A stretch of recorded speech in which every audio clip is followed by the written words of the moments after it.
दोए हाथ जोड़ सावधान एकाग्रचित होकर शब्द गुरु श्री गुरु ग्रंथ साहिब जी के शब्द स्वरूप का ध्यान करते हुए श्री गुरु नानक देव जी के बख्शे हुए मंत्र अपनी रूहां के भले लई लोक सुधार चुकी रूहां की आत्मक शांति लई बच्चे बच्चियां दे उच्चे सुच्चे उजड़े भविख लई पिंड कस्बा समुचा समाज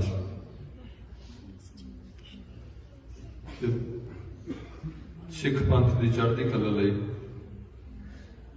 भारत देश की तरक्की सारे संसार विच अमन ते शांति की स्थापना लई इन्हां मंत्रां दे जाप जपीए जी। एक ओंकार सतनाम करता पुरख निर्भव निर्वैर अकाल मूर्त अजूनी सैभं गुर प्रसाद वाहे गुरु वाहे गुरु वाहे गुरु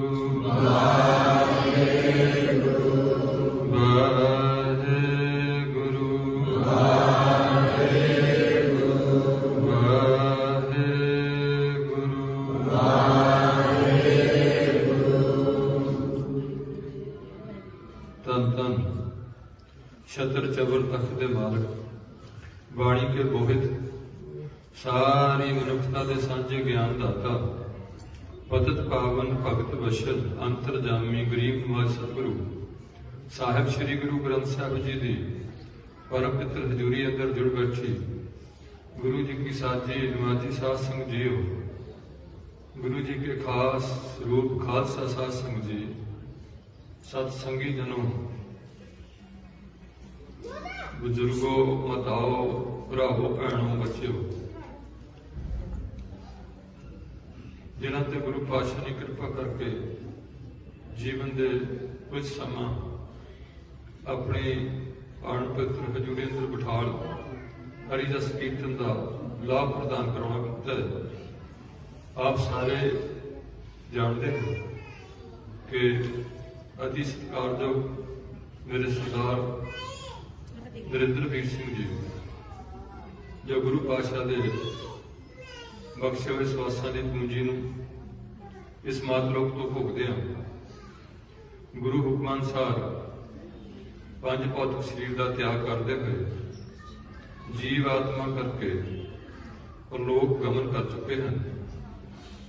सिख पंथ वालों तोरी हुई रहत मर्यादा मृतक संस्कार के अधीन अज उन्हों का अंतिम अरदास का दशहरे का समागम आप जी शमूलीयत कर रहे हो। उस दिन तो सेवकों के गृह के संस्कार वाले दिन तो बाद सहज पाठ जो पंथक हुक्म है वो महाराज ने सेवा ली आत्मक शांति ली उन्होंने निर्विघ्नता सहित सेवकों के गृह के भोग पाए गए। भोग तो उपरंत तकरीबन 10:30 बजे तो इतने कीर्तन समागम चल रहा है। वचन गुरु के पूरे करने का यत्न हो रहा। मैं पिछे कीर्तन करो निर्वाण जी कीर्तनी सिंघा ने आप जी नाल गुरु बख्शी बुद्धि अनुसार कला अनुसार कीर्तन का अखाड़ा सज्जा। उस तो बाद थोड़ी देर लई दास समाप्ति की सेवा के कुछ हुक्म हुए।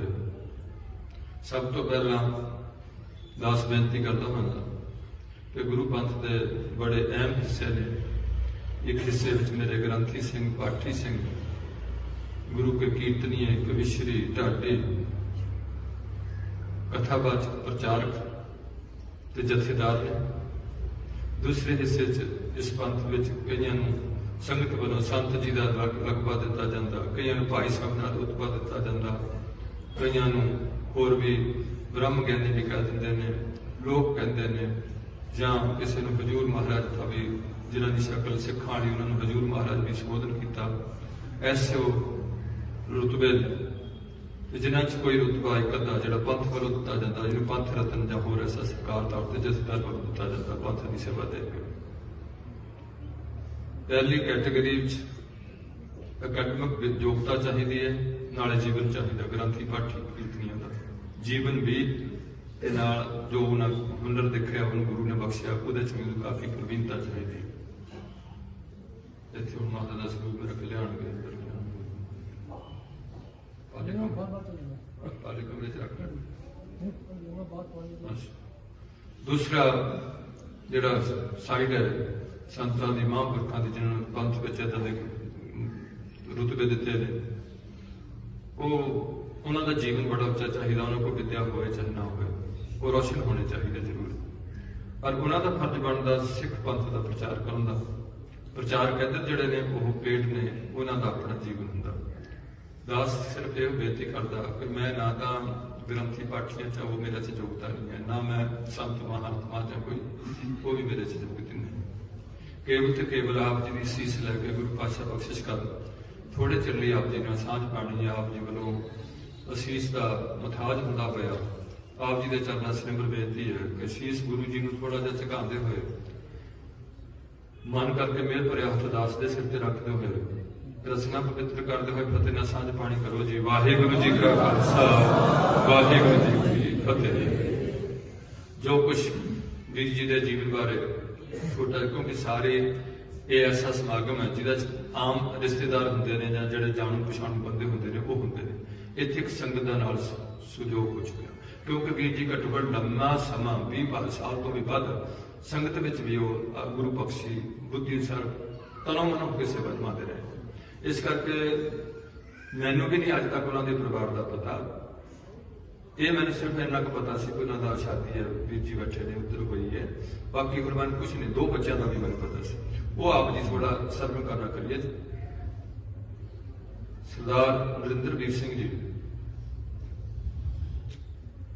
ਸਰਦਾਰ ਦੀਵਾਨ ਸਿੰਘ ਦੇ ਗ੍ਰਹਿ ਵਿਖੇ ਮਾਤਾ ਸਰਦਾਰਨੀ ਸਵਰਨ ਕੌਰ ਦੀ ਕੁੱਖ ਤੋਂ ਮੈਂ ਬੜਾ ਹੈਰਾਨ ਹਾਂ ਕਿ ਨਰਿੰਦਰਵੀਰ ਸਿੰਘ ਹੋਰੀ 7 ਭਰਾ ਤੇ 4 ਭੈਣਾਂ। 7 ਭਰਾ 4 ਭੈਣਾਂ, ਮਤਲਬ 11 ਜੀ ਮੇਰੇ ਵੀਰ ਸਰਦਾਰ ਦੀਵਾਨ ਸਿੰਘ ਨੇ ਪਾਲਣ ਪੋਸ਼ਣ ਕੀਤਾ, ਗੁਰੂ ਨੇ ਕਰਵਾਇਆ।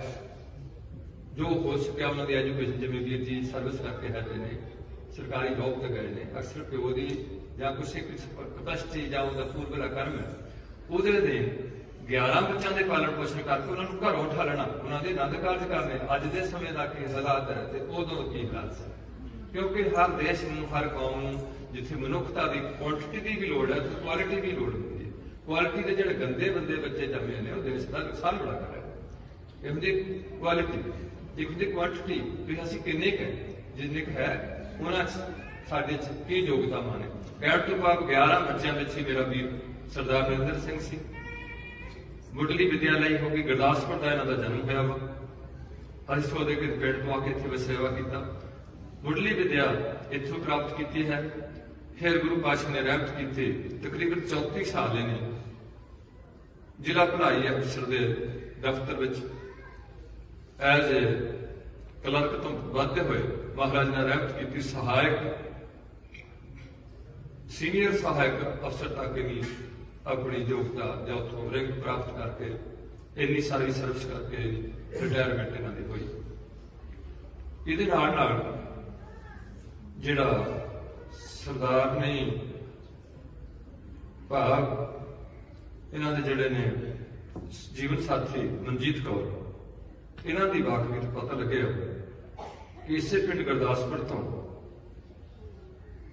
ਤੁਹਾਡੇ ਪਿਤਾ ਦਾ ਕੀ ਨਾਮ ਸੀ? ਸਰਦਾਰ ਹਰਭਜਨ ਸਿੰਘ ਜੀ ਨੇ ਆਪਣੀ ਬੇਟੀ ਦਾ ਰਿਸ਼ਤਾ ਮਨਜੀਤ ਕੌਰ ਦਾ ਸਰਦਾਰ ਨਰਿੰਦਰਵੀਰ ਸਿੰਘ ਨਾਲ ਤੈਅ ਕੀਤਾ। ਇੱਥੇ ਇੱਕ ਦਾਸ ਛੋਟੀ ਜਿਹੀ ਬੇਨਤੀ ਟੂਕ ਮਤ ਬੇਨਤੀ ਕਰਦਾ ਹੁੰਦਾ ਕਿ ਸਿੱਖ ਬੱਚੇ ਨੂੰ ਸਿੱਖ ਦੇ ਘਰ ਭੇਜਿਆ ਜਾਂਦਾ, ਮੁਸਲਮਾਨ ਬੱਚੀ ਨੂੰ ਮੁਸਲਮਾਨ ਭੇਜਿਆ ਜਾਂਦਾ, ਈਸਾਈ ਬੱਚੀ ਨੂੰ ਈਸਾਈ ਦੇ ਘਰ ਭੇਜਿਆ ਜਾਂਦਾ, ਮੇਰੀ ਸਨਾਤਨੀ ਹਿੰਦੂ ਧੀ ਨੂੰ ਹਿੰਦੂ ਦੇ ਘਰ ਭੇਜਿਆ ਜਾਂਦਾ। ਇਹ ਹੈ ਆਪਣੇ ਧਰਮ ਦੀ ਰੋਹ ਰੀਤਾਂ ਨੇ, ਮਰਿਆਦਾ ਨੇ। ਸਾਡੇ ਨਾਮਕਰਨ ਸੈਪਰੇਟ ਨੇ, ਸਾਡੇ ਧਾਰਮਿਕ ਸਥਾਨਾਂ ਵਿੱਚ ਫਰਕ ਹੈ, ਗੁਰਦੁਆਰਾ ਹੈ, ਮੰਦਿਰ ਜੀ ਹੈ, ਮਸਜਿਦ ਜੀ ਹੈ ਤੇ ਗਿਰਜਾ। ਹੁਣ ਇੱਥੇ ਜਿਹੜਾ ਕਹਿਣ ਤੋਂ ਭਾਵ ਹਰਭਜਨ ਸਿੰਘ ਜੀ ਨੇ ਆਪਣੀ ਬੇਟੀ ਨੂੰ ਸਰਦਾਰ ਨਰਿੰਦਰ ਸਿੰਘ ਨੂੰ, ਕਿਉਂਕਿ ਸਿੱਖਾਂ ਦੇ ਨਾਮ ਅਗਰ ਸਿੰਘ ਤੇ ਗੌਰ ਸੁਭਾਇਮਾਨ ਹੁੰਦਾ, ਗੁਰੂ ਗੋਬਿੰਦ ਸਿੰਘ ਤੋਂ ਚੱਲਿਆ ਹੋਇਆ ਸੀ, ਇੱਕੋ ਨਾਂ ਥੱਲੇ ਕੌਮ ਬਣੀ ਹੋਈ ਹੈ। ਸਨਾਤਨ ਧਰਮ ਵਿੱਚ ਨਾਮ ਸੈਕਟ ਨੇ, ਰਾਮ ਵੀ ਹੈ, ਦਾਸ ਵੀ ਹੈ, ਮਲ ਵੀ ਹੈ, ਚੰਦ ਵੀ ਹੈ, ऐसे नाम है। लेडीज ਵਿੱਚ भी फर्क है, देवी है, बंती है, कुमारी है, रानी है, ऐसे एक दुनिया की पहली कौम है जिहड़ी एक नाम से तैयार की गई, सिंह ते ਕਹਿਣ ਤੋਂ ਭਾਵ ਨਰਿੰਦਰਵੀਰ ਸਿੰਘ ਜੀ ਨੂੰ ਸ਼ਹੀਦ ਕੀਤਾ। ਨਰਿੰਦਰਵੀਰ ਸਿੰਘ ਦੇ ਪਿਤਾ ਜੀ ਸਰਦਾਰ ਦੀਵਾਨ ਸਿੰਘ ਆਪਣੇ ਸਮਾਜ ਨੂੰ ਨਾਲ ਲੈ ਕੇ ਗੁਰਦਾਸਪੁਰ ਵਿੱਚ ਹੀ ਇਸ ਸੁਹਾਵਣਾ ਸਮਾਂ ਦੇਖਦਿਆਂ ਹੋਏ ਇਹਨਾਂ ਦੇ ਆਨੰਦ ਕਾਰਜਾਂ ਦੀ ਰਸਮ ਕੀਤੀ ਗਈ। ਉੱਥੇ ਸਰਦਾਰ ਹਰਭਜਨ ਸਿੰਘ ਨੇ ਇਸੇ ਤਰੀਕੇ ਨਾਲ ਭਰੇ ਦੀਵਾਨ ਵਿੱਚ। ਹੁਣ ਇੱਥੇ ਤੁਹਾਨੂੰ ਇਹ ਵੀ ਪਤਾ ਲੱਗਣਾ ਚਾਹੀਦਾ ਕਿ ਸਿੱਖਾਂ ਦੇ ਆਨੰਦ ਕਾਰਜ ਨੇ, ਈਸਾਈਆਂ ਦਾ ਨਿਕਾਹ ਹੈ, ਮੁਸਲਮਾਨਾਂ ਦਾ ਨਿਕਾਹ ਹੈ ਤੇ ਸਨਾਤਨੀਆਂ ਦਾ ਵਿਵਾਹ ਹੈ। ਇਹ ਫਰਕ ਹੈ, ਇਹਨਾਂ ਦੇ ਨੋਮੀਨੇਟ ਫਰਕ ਹੈ, ਇਹਨਾਂ ਦੀ ਪ੍ਰਤੀਕਿਰਿਆ 'ਚ ਵੀ ਫਰਕ ਹੈ। ਸਿੱਖਾਂ ਦੇ ਆਨੰਦ ਕਾਰਜ ਵਿੱਚ ਅੱਗ ਨਹੀਂ ਬਾਲੀ ਜਾਏਗੀ, ਗੁਰੂ ਗ੍ਰੰਥ ਸਾਹਿਬ ਦੀਆਂ ਪ੍ਰਕਰਮਾਂ ਕੀਤੀਆਂ ਜਾਣਗੀਆਂ। ਸਨਾਤਨ ਵਿੱਚ ਅਗਨੀ ਨੂੰ ਪ੍ਰਚੰਡ ਕਰਕੇ ਉਹਦੇ ਆਲੇ ਦੁਆਲੇ 7 ਫੇਰੇ ਦਿੱਤੇ ਜਾਣਗੇ, ਮੁੰਡਾ ਅੱਗੇ ਚੱਲੇਗਾ, ਫੇਰ ਉਹਨਾਂ ਦੇ ਹੋਣਗੇ, ਲਾਵਾਂ ਇਹਨਾਂ ਦੀਆਂ ਵੀ ਹੋਣਗੀਆਂ, ਉਹਨਾਂ ਦੇ ਫੇਰਿਆਂ 'ਚ 7 ਦਿੱਤੇ ਜਾਣਗੇ, ਇੱਧਰ 4 ਦਿੱਤੇ ਜਾਣਗੇ। ਚੌਹਾਂ ਫੇਰਿਆਂ ਵਿੱਚ ਲੜਕੀ ਪਿੱਛੇ ਚੱਲੇਗੀ ਤੇ ਨਾਲ ਲੜਕਾ ਅੱਗੇ ਚੱਲੇਗਾ। ਹੁਣ ਹਰਭਜਨ ਸਿੰਘ ਜੀ ਨੇ ਇਸ ਤਰੀਕੇ ਦੇ ਸੱਜੇ ਦੀਵਾਨ ਵਿੱਚ ਸਾਰੇ ਵਿੱਚ ਸਰਦਾਰ ਨਰਿੰਦਰ ਸਿੰਘ ਜੀ ਗੁਰੂ ਜੀ ਦੀ ਹਜ਼ੂਰੀ 'ਚ ਮੱਥਾ ਟੇਕ ਕੇ ਸੱਜਦੇ ਨੇ, ਬੈਠਦੇ ਨੇ। ਇਹਨਾਂ ਦੇ ਖੱਬੇ ਪਾਸੇ ਮੇਰੀ ਭੈਣ ਸਰਦਾਰਨੀ ਮਨਜੀਤ ਕੌਰ ਜੀ ਵੀ ਸੱਜ ਗਏ। ਉਸ ਤੋਂ ਬਾਅਦ ਹਰਭਜਨ ਸਿੰਘ ਜੀ ਨੇ ਇੱਕ ਰਸਮ ਹੈ, ਉਹ ਪੱਲੇ ਟੈਂਡੇ ਲਾਗੇ ਉਹ ਦਿਨ ਆਏ।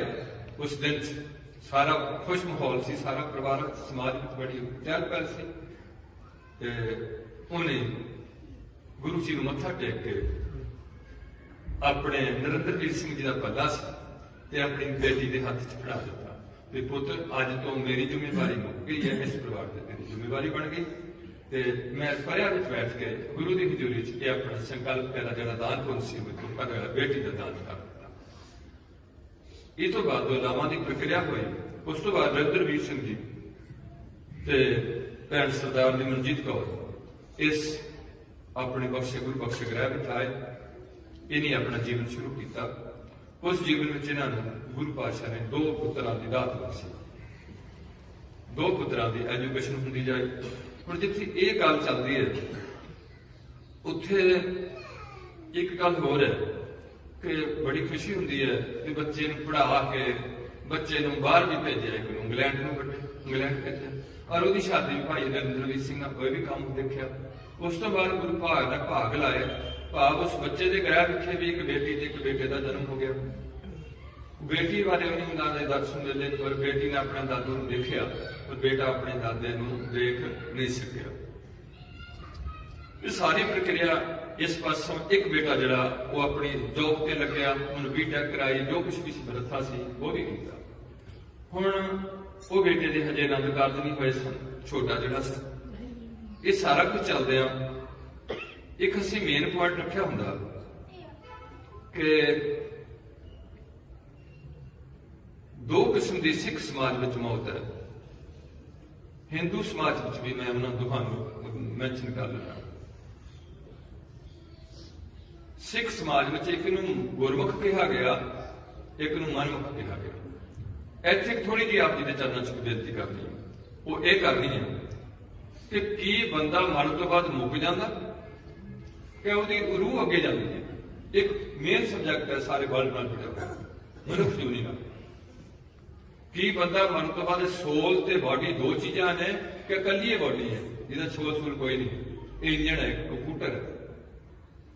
ਇੱਕ ਅੱਜ ਦਾ ਪੁਆਇੰਟ ਬਹੁਤ ਜ਼ਰੂਰੀ ਹੈ मेरे देशवासियों ने इस गल पर खास ध्यान रखना चाहिए, जिहड़ा रखिया नहीं जा रहा। हिंदू धर्म अनुसार मरण तो बाद 1 साल लगता परलोक का जिहड़ा रस्ता है। सिख धर्म वास्ते ऐसी कोई गल नहीं मैंशन की हुई भी 1 साल लगना, कि 6 महीने लगना, कि 2 महीने लगने, कितने चिर लगना, ऐसी कोई गल नहीं। पर सिख धर्म इस गल रिलेटेड है कि जिहड़ी सोल है वो इत्थों क्लाइम कर जाती है, अगे जाती है, परलोक नूं जाती है, उन्होंने परलोक करके जाने दिता। हिंदू धर्म इस गल नाल संबंधित है। मुसलमान धर्म भी कहता कि जिहड़ी रूह है वो खत्म नहीं होंदी, वो चाहे बिस्तर च चले जाए चाहे दोजखल चले जाए। उन्होंने भी सोच है, ईसाई की भी सोच है, बोधियां की भी सोच होएगी, जैनियां की, यहूदी ते पारसी, इन्ने विषय ने बनते जिहड़े अज तक मैंशन हो चुके हैं। जिहड़ा सब तो पुराना मिशन जिहड़ा हैगा वर्ल्ड का वो है सनातन धर्म है, हिंदू धर्म। और सब तो लेटेस्ट जिहड़ा धर्म वर्ल्ड तैयार किया गया वो गुरु नानक पातशाह ने ਉਹਦੇ ਵਿੱਚੋਂ शोध करके एक वधिया चीज़ों का जिहड़ा थोड़ी बहुत कोई घाट उन्होंने नजर हुई समय नाल कि जात पात नहीं होनी चाहिए बंदे के जन्म तो, वो गुरु पातशाह ने उन्होंने होर वधिया सुंदर बना के जिहदे जात पात मैंशन करके देवी देवतियों की पूजा पाठ करके एक काल पुरख की पूजा, क्योंकि जिहड़े पहला मुगल सन वो एक अल्लाह ते एक मुहम्मद तो बिना होर किसी को नहीं सी मानते, वो स्ट्रेंथ फड़ गए सन, उन्होंने कोई ताकत बड़ी हो गई सी, वो ताकत जनशक्ति के जोर नाल वो साडे ते हजारां साल नौकरी साडे ते राज कर गए। ਅਸੀਂ ਉਹਨਾਂ ਦੇ ਅੱਗੇ ਆਕੜ ਨਹੀਂ ਸਕੇ। आबादी साडी ज्यादा, वो मुट्ठी भर लोग आके चाहे ईस्ट इंडिया कंपनी आई है चाहे वो बंदे आए उन्हें साडे हिंदुस्तान ते रज के राज किया तो सानू लुटिया, चंगे तरीके नाल लुटिया। ये जो गुरु पातशाह के टाइम में सारा कुछ देखा उन्हें जरा ये गुरु नानक अकाल पुरख का हुक्म से ये गल की है कि ये जो मेन कारण है इन्होंने साडी गुलामी दे, वो एक तो जात पात है, दूसरा यह है कि उच्चा नीवें का जो फर्क रखा हुआ, दूसरा एक बड़ी बड़ी ये चीज है कि इन्होंने सिक्योरिटी नहीं है। ये कहते जो रब करूगा हो जाऊगा, जो रब करी जाऊगा हो जाऊगा, जो रब करूगा होगा, जो हो रहा ठीक हो गया, जो मेरी कुड़ी कोई लै गया तो कोई गल उन्हें लैके जाना सी, उन्हें इदा ही जाना सी कुड़ी ने, ऐसी इन्होंने सोच दी गई है। इस करके एक नवा रेगूलेशन लिया जतन किया गया, जात पात मुका के ऊच नीच का वितकरा खत्म करते हुए कोई हुण जदों किसी ना किसी गुरु नूं बना लिया, किसी ने कोई गुरु बना लिया, किसी ने कोई उहदे नाल भी साडी ताकत कमजोर पै गई। वो एक अल्लाह ते वो एक ईसा ते मुनकर हो गए, परमात्मा ते निर्भर हो गए, वो अल्लाह ते मोहम्मद ते खड़ गए, वो उधर नूं नहीं गए, उधर नूं नहीं गए, उन्हां दी जदों रोड़ उन्हां च लोग रलदे गए, कोई ताकत फड़ गई। इस गल नूं मद्देनजर रख के एक खालसे पंथ की जिहड़ी नींह रखी गई और इहनूं अकाल पुरख दा हुक्म सी गुरु पातशाह नूं उहनूं संपूर्ण किया गया।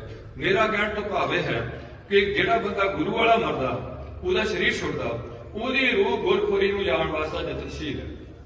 ਹੁਣ ਜਿਹੜਾ ਨਗੁਰਾ ਆ ਪਹਿਲਾਂ ਤਾਂ ਨਹੀਂ ਲੋਕਾਂ ਨੇ ਇਹ ਗੱਲ ਕਹਿ ਦਿੱਤੀ ਵੀ ਮਰਨ ਤੋਂ ਬਾਅਦ ਹੋਣੇ ਕੱਖ ਨਹੀਂ, ਕਹਿ ਦਿੱਤਾ ਸਾਇੰਸਦਾਨਾਂ ਨੇ ਕਹਿ ਦਿੱਤਾ, ਨਹੀਂ ਪਤਾ ਲੱਗਿਆ ਮੈਂਸ਼ਨ ਨਾ ਕਰੋ ਗੱਲ, ਹੋ ਸਕਦਾ ਕੱਲ 100 ਸਾਲ ਦੀ ਗੱਲ ਦਾ ਪਤਾ ਲੱਗ ਜਾਏ ਵੀ ਗੱਲ ਤਾਂ ਹੋਰ ਹੈ, ਏਦਾਂ ਵੀ ਗੱਲ ਫੈਸਲਾ ਕਰਕੇ।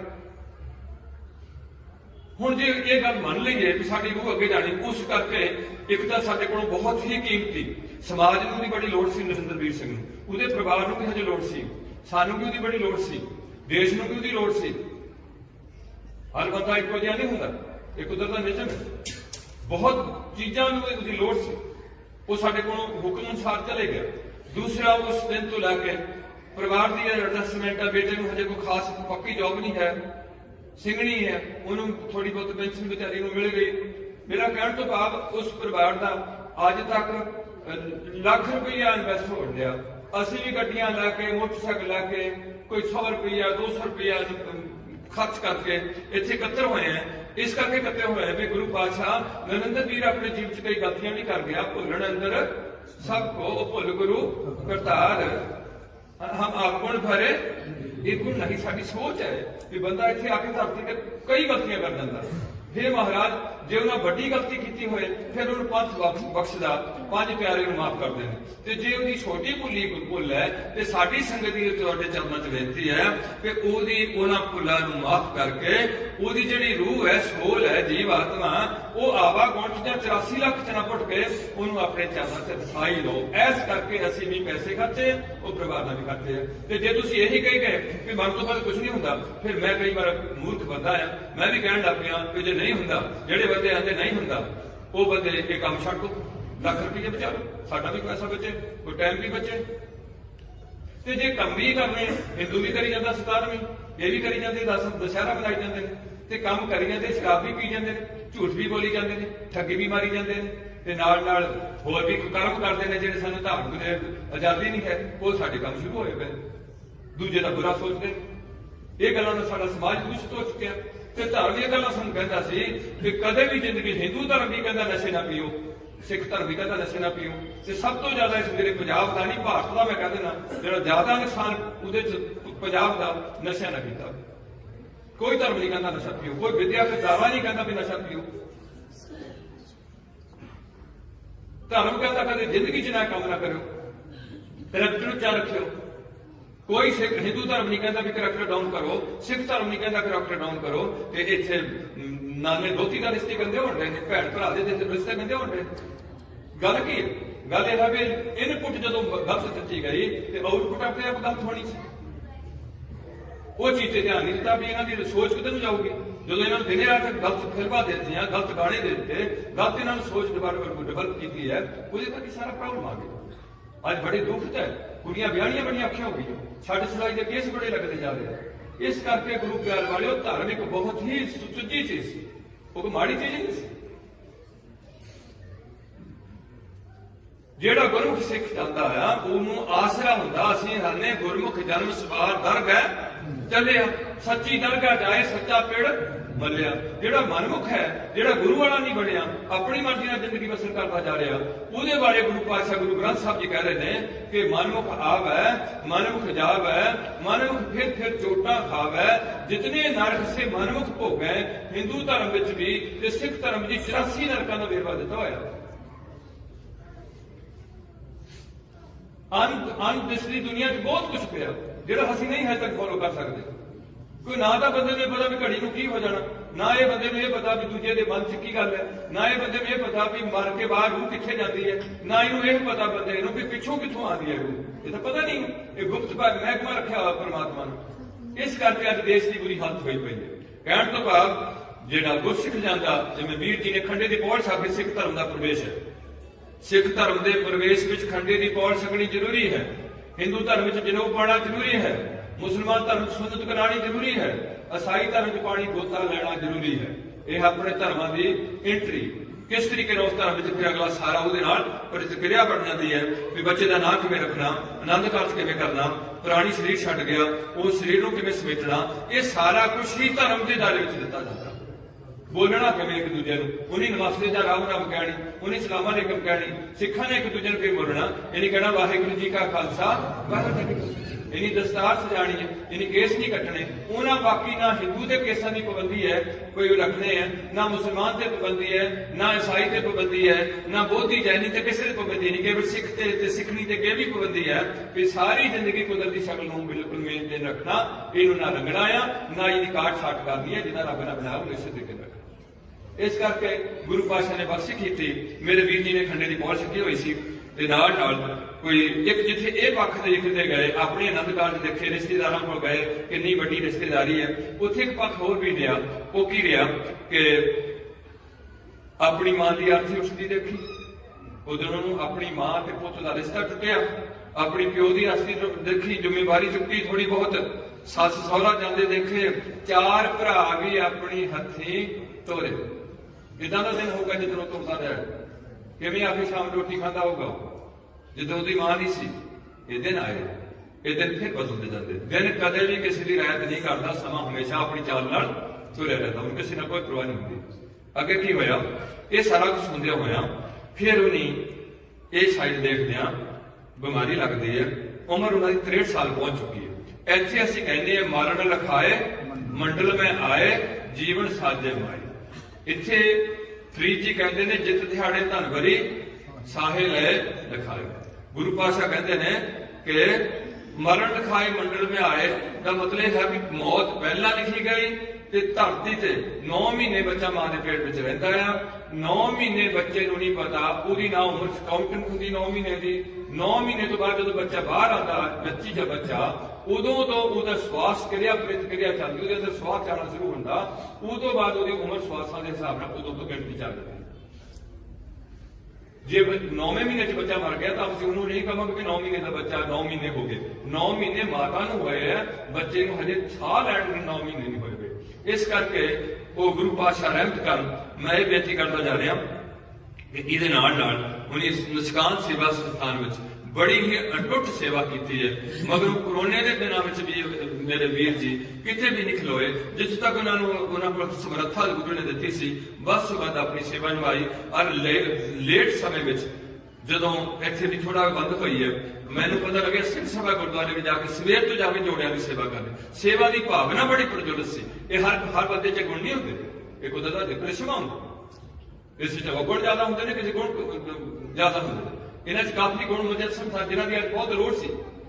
ਇਹਦੇ ਨਾਲ ਹਰ ਗੱਲਾਂ ਮਿੱਠਾ ਬੋਲਣਾ, ਬੜਾ ਠੰਡਾ ਮਿੱਠਾ ਸੁਭਾਅ, ਕਦੇ ਕਿਸੇ ਨੂੰ ਤਲਖੀ 'ਚ ਗੱਲ ਨਹੀਂ ਕਰਨੀ। ਉਹਨਾਂ ਦੀਆਂ ਜਿੰਨੀਆਂ ਵੀ ਅਸੀਂ ਗੱਲਾਂ ਗਿਣੀਏ ਉਹ ਸਾਡੀ ਛੋਟੀ ਜਿਹੀ ਜ਼ਬਾਨ ਗਿਣ ਨਹੀਂ ਸਕਦੀ।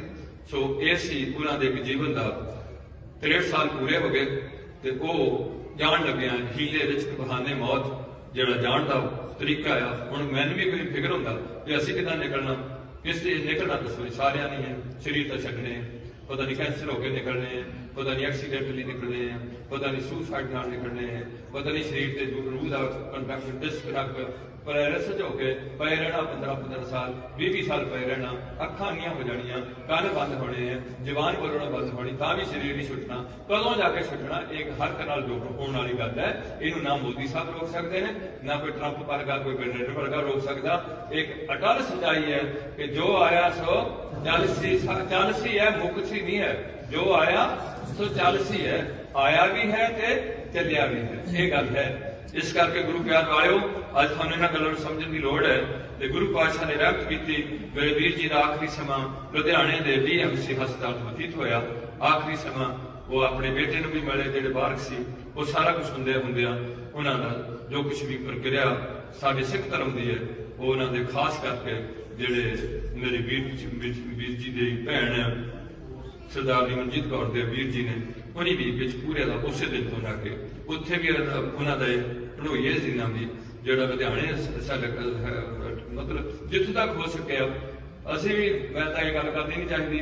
ਬੇਟੇ ਨੇ 1-2 ਵਾਰ ਫੋਨ ਕੀਤਾ ਵੀ ਬੇਟਾ ਹੋਰ ਤਾਂ ਅਸੀਂ ਕੁਝ ਨਹੀਂ ਕਰ ਸਕਦੇ, ਅਰਦਾਸ ਕੀਤੀ ਜਾ ਸਕਦੀ ਹੈ ਤੇ ਜੇ ਇਕਨੋਮਿਕਲ ਤੌਰ ਤੇ ਕੋਈ ਲੋੜ ਹੈਗੀ ਹੈ ਤੇ ਜ਼ਰੂਰ ਕੁਛ ਨਾ ਕੁਛ ਚਲੋ ਕਿੰਨਾ ਖਸੀ ਹੈ ਜਿੰਨਾ ਖਸ ਸਮਰੱਥਾ ਹੈਗੀ ਉਹ ਅੱਗੇ ਪਿੱਛੇ ਆਉਂਦਾ ਰਹਿੰਦਾ। ਇਹੋ ਸਾਡੇ ਕੋਲ ਸਮਾਜ ਹੁੰਦਾ ਵੀ ਕਿਸੇ ਨੂੰ ਕਿਸੇ ਗੱਲ ਦੀ ਇੱਕਦਮ ਐਮਰਜੈਂਸੀ ਕੇਸ ਪੈ ਗਿਆ, ਉੱਥੇ ਨੂੰ 2 ਲੱਖ ਰੁਪਏ ਚਾਹੀਦਾ, ਥੋੜਾ ਅੱਗੇ ਪਾ ਲਾ ਕੇ ਬਹੁਤੀਆਂ ਲਾਠੀਆਂ ਇੱਕ ਤਾਂ ਬੋਝ ਬਣ ਜਾਂਦਾ।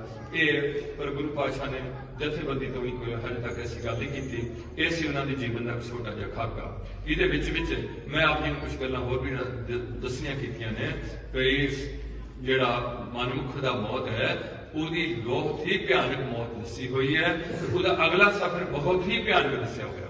ਤੇ ਜੇ ਅੱਜ ਅਸੀਂ ਇਸ ਗੱਲ ਨੂੰ ਫੋਲੋ ਕਰਦੇ, ਜਿਹੜੀਆਂ ਮੇਰੀਆਂ ਧੀਆਂ ਸ਼ਰਾਬੀਆਂ ਦੇ ਘਰ ਚਲੇ ਗਈਆਂ, ਮੈਂ ਨਸ਼ੇ ਦੇ ਕੋਈ ਛੋਟੀ ਜਿਹੀ ਬੇਨਤੀ ਕਰਦਾ ਹਾਂ ਕਿ ਗੁਰੂ ਪਿਆਰ ਵਾਲਿਓ, ਜਿੱਥੇ ਧਰਮਾਂ 'ਚ ਨਸ਼ੇ ਦੀ ਅਲਾਉਡ ਨਹੀਂ ਹੈ ਉੱਥੇ ਸਰਕਾਰ ਵੱਲੋਂ ਪੰਜਾਬ ਵਿੱਚ ਕੇਵਲ ਜਿਹੜੀ ਹੈਗੀ ਡਿਸਟਿਲਡ ਕੋਲ ਹੈ ਉਹ ਇੱਥੇ ਅਲਾਉਡ ਹੈ। ਕਿ ਕੇਵਲ ਜਿਹੜੀ ਠੇਕੇ ਤੋਂ ਬਣੀ ਸ਼ਰਾਬ ਉਹ ਤੁਸੀਂ ਜਿਹੜੀ ਠੇਕੇ 'ਚੋਂ ਵਿਕ ਰਹੀ ਹੈ ਲਾਇਸੈਂਸ ਦੇ ਕੇ ਉਹੀ ਬੰਦਾ ਪੀ ਸਕਦਾ ਇੱਥੇ ਪੰਜਾਬੀ, ਤੇ ਹੋਰ ਨਾ ਪੀ ਲੈ ਸਕਦਾ, ਨਾ ਫੀਮ ਲੈ ਸਕਦਾ, ਨਾ ਚਰਸ ਲੈ ਸਕਦਾ। ਇਹ ਕੋਈ ਵੀ ਨਸ਼ਾ ਪੰਜਾਬ ਵਿੱਚ ਸੇਲ ਨਹੀਂ ਕੀਤਾ ਜਾ ਸਕਦਾ, ਨਾ ਕੋਈ ਆਪਣੇ ਪਿੰਡ ਵਿੱਚ ਹੀ ਬਹਿ ਕੇ ਕੱਢ ਸਕਦਾ। ਇਹ ਕਾਨੂੰਨ ਏਦਾਂ ਦੇ ਤੇ ਤੁਸੀਂ ਇੱਥੇ ਦੇਖਦੇ ਆ ਪੰਜਾਬੀ ਆ ਤੁਸੀਂ, ਇੱਥੇ ਕੀ ਨਹੀਂ ਹੋ ਰਿਹਾ, ਇੱਥੇ ਸਮੈਕ ਨਹੀਂ ਵਿਕਦੀ। ਆ ਮੇਰੇ ਕੋਲ ਹੁਣ ਕੋਈ ਨਾਰਕੋਟਿਕ ਦਾ ਸਬ ਇੰਸਪੈਕਟਰ ਉਹ ਆਇਆ ਸੀ, ਆਂਦਾ 13 ਕਿਲੋ ਫੜੀ ਸੀ ਤੇ ਮੁੜ ਕੇ ਪਤਾ ਨਹੀਂ ਲੱਗਿਆ 13 ਕਿਲੋ ਫੜ ਲਈ। ਬਹੁਤ ਕੁਝ ਹੋ ਰਿਹਾ, ਮਤਲਬ ਮਿਲ ਗੋਭੇ ਨਾਲ ਬੜਾ ਕੁਝ ਹੋ ਰਿਹਾ। ਇੱਕ ਤੇ 2 ਤੇ ਗਲਤ ਕੇਸ ਵੀ ਆਇਆ ਤਾਂ ਮੈਂ ਬੋਲਿਆ ਵੀ ਗਲਤ ਕੇਸ ਪਾਇਆ ਤੇ ਮੇਰਾ ਉੱਪਰ ਤੱਕ ਕੋਈ ਇਨਕੁਆਰੀ ਕਰਾਈ ਵੀ ਇਹ ਕੌਣ ਹੁੰਦਾ ਵਿੱਚ ਬੋਲਣ ਵਾਲਾ। ਫਿਰ ਉਹ ਅਫਸਰਾਂ ਨੂੰ ਕੋਈ ਬੰਦਾ ਬੜੀ ਇਮਾਨਦਾਰ ਹੈ ਉੱਪਰਲੇ, ਮਤਲਬ ਬਹੁਤ ਕੁਝ ਉਹ ਹੋ ਰਿਹਾ ਜਿਹੜਾ ਇਸ ਦੇਸ਼ ਵਿੱਚ ਹੋਣਾ ਨਹੀਂ ਸੀ ਚਾਹੀਦਾ। ਉਹਦਾ ਦੇਸ਼ ਵਾਸੀਆਂ ਤੇ ਕਿੰਨਾ ਮਾੜਾ ਅਸਰ ਪੈ ਰਿਹਾ ਇਹ ਤੁਸੀਂ ਆਪ ਜਾਣਦੇ ਹੋ, ਮੇਰਾ ਇਹ ਟੌਪਿਕ ਨਹੀਂ ਹੈ। ਇਸ ਕਰਕੇ ਅਸੀਂ ਬੇਨਤੀ ਕਰਦੇ ਹਾਂ ਕਿ ਜੇ ਨਸ਼ੇ ਪੀਣ ਵਾਲੇ ਬੰਦੇ ਦੀ ਸਭ ਤੋਂ ਜ਼ਰੂਰੀ ਇੱਥੇ ਮਨੁੱਖ ਨੂੰ ਸਿਹਤ ਦੀ ਲੋੜ ਹੈ, ਪਸ਼ੂਆਂ ਨੂੰ ਸਿਹਤ ਦੀ ਲੋੜ ਹੈ, ਪੰਛੀਆਂ ਨੂੰ ਸਿਹਤ ਦੀ ਲੋੜ ਹੈ, ਫਸਲਾਂ ਨੂੰ ਸਿਹਤ ਦੀ ਲੋੜ ਹੈ। ਤੇ ਜੇ ਨਸ਼ੇ ਵਾਲੇ ਬੰਦੇ ਦੀ ਕਦੇ ਦੀ ਸਿਹਤ ਬਰਕਰਾਰ ਨਹੀਂ ਰਹਿ ਸਕਦੀ ਤੇ ਸਰਕਾਰ ਇਹਨਾਂ ਲੋਕਾਂ ਨੂੰ ਬੁੱਧੂ ਬਣਾਉਣ ਦਾ ਯਤਨ ਕਰ ਰਹੀ ਹੈ। ਜੇ ਉਹ ਬੰਦ ਕਰਨਾ ਚਾਹੇ ਸਾਰੇ ਭਾਰਤ ਵਿੱਚ ਤਾਂ ਕੋਈ ਵੀ ਨਸ਼ਾ ਇੱਥੇ ਸੇਲ ਨਹੀਂ ਹੋ ਸਕਦਾ।